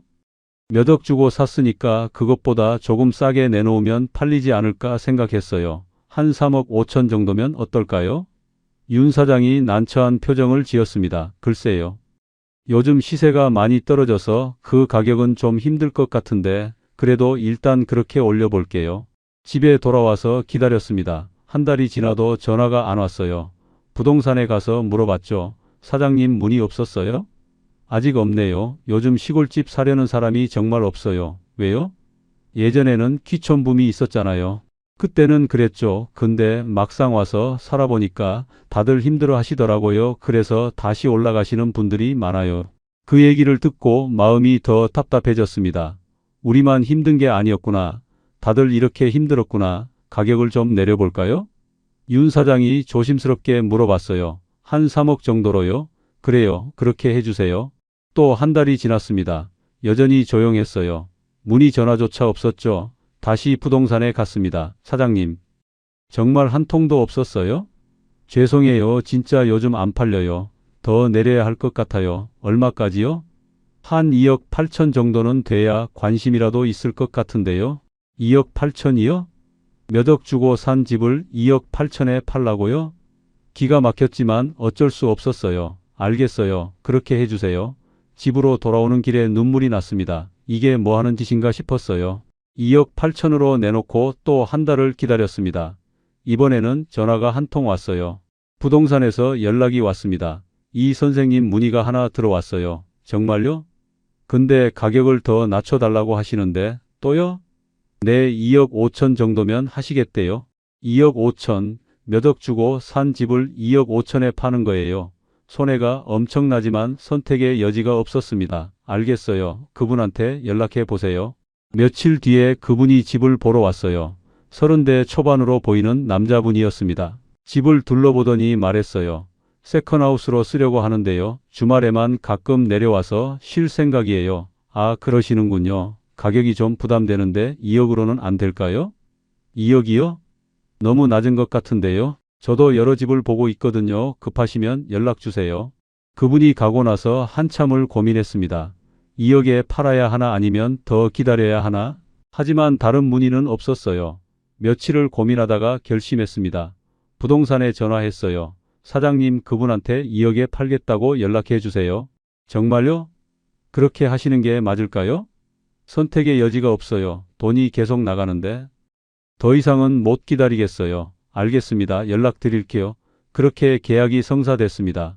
몇 억 주고 산 집을 2억에 파는 거예요. 몇 억의 손해를 보는 겁니다. 계약서에 도장을 찍을 때 손이 떨렸어요. 이게 맞는 건가 싶었지만 이미 늦었죠. 구매자가 말했습니다. 한 달 뒤에 잔금 치를게요. 네, 알겠습니다. 집으로 돌아오는 길에 아내가 울더라고요. 여보, 우리 뭘 한 거야? 이렇게 많은 돈을 날려버렸어. 나도 울컥했지만 참았습니다. 여보, 괜찮아. 그래도 빠져나오는 게 중요해. 여기 더 있으면 돈만 더 나갈 거야. 하지만 속으로는 후회가 밀려왔어요. 처음부터 오지 말걸, TV 같은 거 보지 말걸, 왜 서울 집을 팔았을까? 한 달 동안 짐을 정리했습니다. 몇 년 동안 모은 것들을 다시 박스에 담았어요. 텃밭에 심었던 채소들도 그냥 두고 가야 했죠. 정들었던 것들을 버리고 가는 기분이었어요. 하지만 아쉬움보다는 해방감이 더 컸습니다. 드디어 여기를 나가는구나. 잔금을 받는 날 부동산 사무실에 갔습니다. 구매자가 돈을 송금했어요. 통장에 2억이 들어왔습니다. 몇 억 주고 산 집인데 2억밖에 못 받았어요. 마음이 아팠지만 어쩔 수 없었죠. 그래도 현금화한 게 어디야. 이렇게라도 빠져나온 게 다행이야. 집 열쇠를 구매자한테 넘겨줬습니다. 잘 쓸게요. 네, 잘 쓰세요. 마지막으로 집을 한번 둘러봤어요. 몇 년 동안 살았던 집, 행복했던 순간도 있었고 힘들었던 순간도 있었던 집. 안녕, 인사를 하고 문을 닫았습니다. 이사 트럭에 짐을 싣고 출발했어요. 마을을 빠져나가면서 뒤를 돌아봤습니다. 저 산, 저 들판, 저 집들, 다시는 안 올 거야. 다시는 이런 곳에 살지 않을 거야. 그렇게 다짐했습니다. 고속도로를 달리면서 아내가 말했어요. 여보, 우리 서울 가면 어디서 살아? 일단 집부터 알아봐야지. 원래 살던 동네로 가보자. 예전 동네로 가면 편할 것 같았거든요. 친구들도 있고 익숙한 곳이니까. 차 안은 조용했습니다. 아무도 말이 없었어요. 각자 생각에 잠겨 있었죠. 나는 계속 계산을 했어요. 지금 손에 남은 돈이 얼마지? 2억에 팔고 원래 있던 돈까지 합치면 한 5억 정도 되나? 처음에 여억이 넘게 있었는데 반으로 줄었어. 절반을 날린 거야. 서울에 도착했습니다. 오랜만에 보는 서울이었어요. 복잡하고 시끄럽고 공기도 탁했지만 그래도 익숙했습니다. 이게 내가 살던 곳이지. 이곳이 좋아. 부동산을 찾아가기로 했습니다. 원래 살던 동네 부동산으로 갔죠. 사장님도 예전 그대로였어요. 이 선생님? 오랜만이에요. 오랜만입니다. 집 좀 알아보려고요. 아, 키촌 생활 정리하신 거예요? 네, 생각보다 힘들더라고요. 그런데 저희 원래 살던 아파트 있잖아요. 지금 시세가 어떻게 돼요? 궁금해서 물어봤습니다. 부동산 사장이 컴퓨터를 켜더니 검색을 했어요. 표정이 조금 이상하더라고요. 이 선생님, 그 아파트 언제 파셨죠? 몇 년 전에 9억에 팔았어요. 왜요? 사장이 화면을 돌려서 보여줬습니다. 지금 시세가 13억이에요. 13억이라고요? 제가 9억에 판 아파트가요? 네, 몇 년 사이에 많이 올랐어요. 이 동네가 재개발 얘기 나오면서 완전히 폭등했거든요. 순간 다리에서 힘이 빠졌습니다. 의자에 주저앉았어요. 몇 억이나 오른 거예요? 4억 정도요. 정확히는 4억 조금 안 되는데 거의 그 정도 올랐어요. 머릿속이 하얘졌습니다. 제가 9억에 판 아파트가 13억이 됐다고요? 몇 년 만에 4억이나 오른 거예요? 그럼 저는 지금 그 아파트에 살 수 없는 거잖아요. 아내도 충격받은 표정이었어요. 여보, 이게 무슨 일이야? 그럼 전세는 얼마예요? 혹시 전세로라도 들어갈 수 있을까 싶어서 물어봤습니다. 전세금이 8억 정도 해요. 8억이요? 네, 요즘 전세 가격도 많이 올라서 제가 가진 돈 전부를 전세금으로 넣어도 부족한 거였어요. 좀 더 저렴한 곳은 없을까요? 이 동네에서는 힘들 것 같고요. 좀 외진 곳으로 가시면 전세 4억 정도 되는 곳도 있긴 한데 4억을 전세금으로 내면 제 손에 남는 돈이 얼마 안 되잖아요. 그 돈으로 어떻게 살아요? 아내도 걱정스러운 표정이더라고요. 결국 월세를 알아보기로 했습니다. 같은 동네 주택가 쪽에 괜찮은 곳이 있어요. 다세대 건물인데 보증금 5천에 월세 70 정도요. 월세 70만 원이요? 네, 이 동네에서는 그 정도가 평균이에요. 30년 넘게 살던 동네에서 이제 남의 집 월세로 살아야 하는 거예요. 선택의 여지가 없었습니다. 일단 그걸로 해주세요. 며칠 뒤에 계약했어요. 다세대 주택 2층이었습니다. 방 2개의 작은 거실, 예전에 살던 아파트의 절반도 안 되는 크기였어요. 여보, 여기서 살아야 해? 아내가 울먹이더라고요. 일단 여기서 지내면서 천천히 알아보자. 이사를 했습니다. 짐을 풀면서 정말 한심했어요. 여억이 넘게 가지고 나갔다가 5억 정도만 들고 돌아온 거니까요. 계산을 해봤어요. 집 판 돈 9억 플러스 퇴직금 2억 5천에서 시작할 때 1억 반 정도 있었는데 지금 손에 남은 게 5억 정도면 절반 이상을 날린 거예요. 그것도 제가 몇 억 주고 산 집을 2억에 팔아서 그나마 이 정도지 집값까지 포함하면 손해가 어마어마한 거죠. 준호한테 보낸 몇 억도 있고 병원비도 있고 집 수리비도 있고 난방비도 있고 어디서부터 잘못된 건지 모르겠더라고요. 그리고 원래 살던 아파트가 4억이나 오른 걸 생각하면 기회비용까지 합치면 손해가 거의 10억에 가까운 거예요. 10억이라는 돈을 몇 년 만에 날린 겁니다. 믿을 수 있나요? 저는 평생 성실하게 살았어요. 투기도 안 했고 도박도 안 했고 그냥 TV 보고 꿈꿔서 시골로 간 것뿐이에요. 첫날 밤 잠을 잘 수가 없었습니다. 천장을 보면서 후회만 밀려왔어요. 왜 그랬을까? 왜 서울 집을 팔았을까? 왜 시골로 갔을까? TV를 왜 믿었을까? 하지만 이미 늦었죠. 돌이킬 수 없었습니다. 다음 날 통장 정리를 했어요. 남은 돈이 정확히 얼마인지 확인해야 했거든요. 이사 비용이랑 보증금 내고 나니까 손에 남은 현금이 5억이 채 안 됐어요. 이 돈으로 어떻게 살아야 하나 계산을 해봤습니다. 퇴직연금이 한 달에 120만 원 정도 나와요. 그런데 월세가 70만 원이니까 50만 원밖에 안 남는 거예요. 생활비는 어떻게 해요? 통장에 있는 돈을 조금씩 쓸 수밖에 없었죠. 한 달에 100만 원씩만 쓴다고 해도 5억이면 50년을 쓸 수 있으니까 괜찮을 거라고 스스로를 위안했습니다. 하지만 현실은 달랐어요. 생활비가 생각보다 많이 들었거든요. 병원도 가야 하고 약도 사야 하고 다리가 아직도 완전히 안 나아서 물리치료도 받아야 하고 매달 100만 원으로는 부족했어요. 150만 원 정도는 써야 했죠. 그렇게 몇 달을 보냈습니다. 좁은 방에서 지내면서 매일 통장 잔고만 확인했어요. 조금씩 줄어드는 숫자를 보면서 불안해졌습니다. 이러다가 다 떨어지면 어떡하지? 나이도 60이 넘었는데 일자리를 구할 수도 없고 다리도 아직 완전히 낫지 않았어요. 지팡이를 짚고 걸어야 했습니다. 계단 오르기도 힘들고 오래 걷기도 힘들고 63세 이렇게 됐어요. 몇 년 전만 해도 건강했는데 지금은 지팡이 없이는 못 다녀요. 어느 날 동네 도서관에 갔습니다. 시간도 보낼 겸 책도 볼 겸 갔는데 자원봉사자 모집 공고가 붙어 있더라고요. 도서 정리나 안내 같은 간단한 일이었어요. 신청했습니다. 돈은 안 되지만 집에만 있는 것보다는 나을 것 같았거든요. 일주일에 3번 도서관에 나갔습니다. 책을 정리하고 방문객들을 안내하고 간단한 일이었지만 그래도 뭔가 하는 기분이 들어서 좋았어요. 예전에 회사 다닐 때는 과장이었는데 지금은 도서관 자원봉사자예요. 인생이 참 아이러니하죠. 아내도 힘들어했어요. 전업주부로 살다가 갑자기 좁은 집에서 월세 걱정하면서 살게 됐으니까요. 가끔 우는 모습을 봤습니다. 여보, 미안해. 내가 잘못 선택해서. 무슨 소리야? 우리 같이 결정한 거잖아. 하지만 아내도 후회하고 있다는 걸 알았어요. 큰아들 준호가 가끔 찾아왔습니다. 아빠, 이렇게 살면 안 되는데. 제가 뭐라도 도와드릴게요. 아니야, 괜찮아. 우리끼리 해결할 수 있어. 준호한테 보낸 몇 억 때문에 이렇게 된 건데 준호는 모르고 있었죠. 말할 수가 없었어요. 밤에 잠을 자다가 깨면 생각이 많아졌습니다. 만약 그때 시골로 안 갔으면 어땠을까? 만약 집을 안 팔았으면 어땠을까? 지금쯤 13억짜리 아파트에서 편하게 살고 있었을 텐데 후회가 밀려왔지만 소용없었죠. 그렇게 몇 달이 지나고 지금에 이르렀습니다. 63세 월세 70만 원짜리 다세대 2층에서 지팡이 짚고 살고 있어요. 손에 남은 돈도 얼마 안 되고 앞으로 어떻게 살아야 할지 막막합니다. 후회가 밀려왔어요. 이 이야기를 하는 이유가 있어요.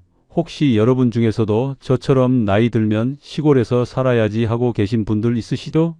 제발 제 이야기를 끝까지 들어주세요. 저는 정말 아무 잘못도 안 했어요. 그냥 TV 보고 꿈꿨을 뿐이에요. 평생 모은 돈 다 가지고 시골로 갔다가 반도 못 가지고 돌아왔습니다. 만약 정말로 시골 생활을 하고 싶으시다면 몇 가지 꼭 기억하세요. 첫째, 최소한 1년은 전세나 월세로 살아보세요. 사계절을 다 겪어보고 나서 결정하세요. 저는 봄에 가서 좋다고 바로 샀다가 겨울에 고생했어요. 난방비가 얼마나 나오는지, 응급 상황은 어떻게 대처하는지, 이웃들은 어떤 사람들인지 다 살아봐야 알아요. 둘째, 전 재산을 다 가져가지 마세요. 절반은 안전한 곳에 두고 가세요. 저는 아파트까지 팔아서 전부 가져갔다가 돌아올 때 집값이 폭등해서 돌아올 곳이 없었어요. 최소한 원래 살던 집은 전세라도 놓고 가세요. 그래야 나중에 돌아갈 곳이 있어요. 셋째, 응급 상황에 대비하세요. 병원까지 거리가 얼마나 되는지, 구급차가 얼마나 걸리는지 미리 확인하세요. 저는 눈 치우다가 다리가 부러졌는데 구급차가 1시간 반이나 걸렸어요.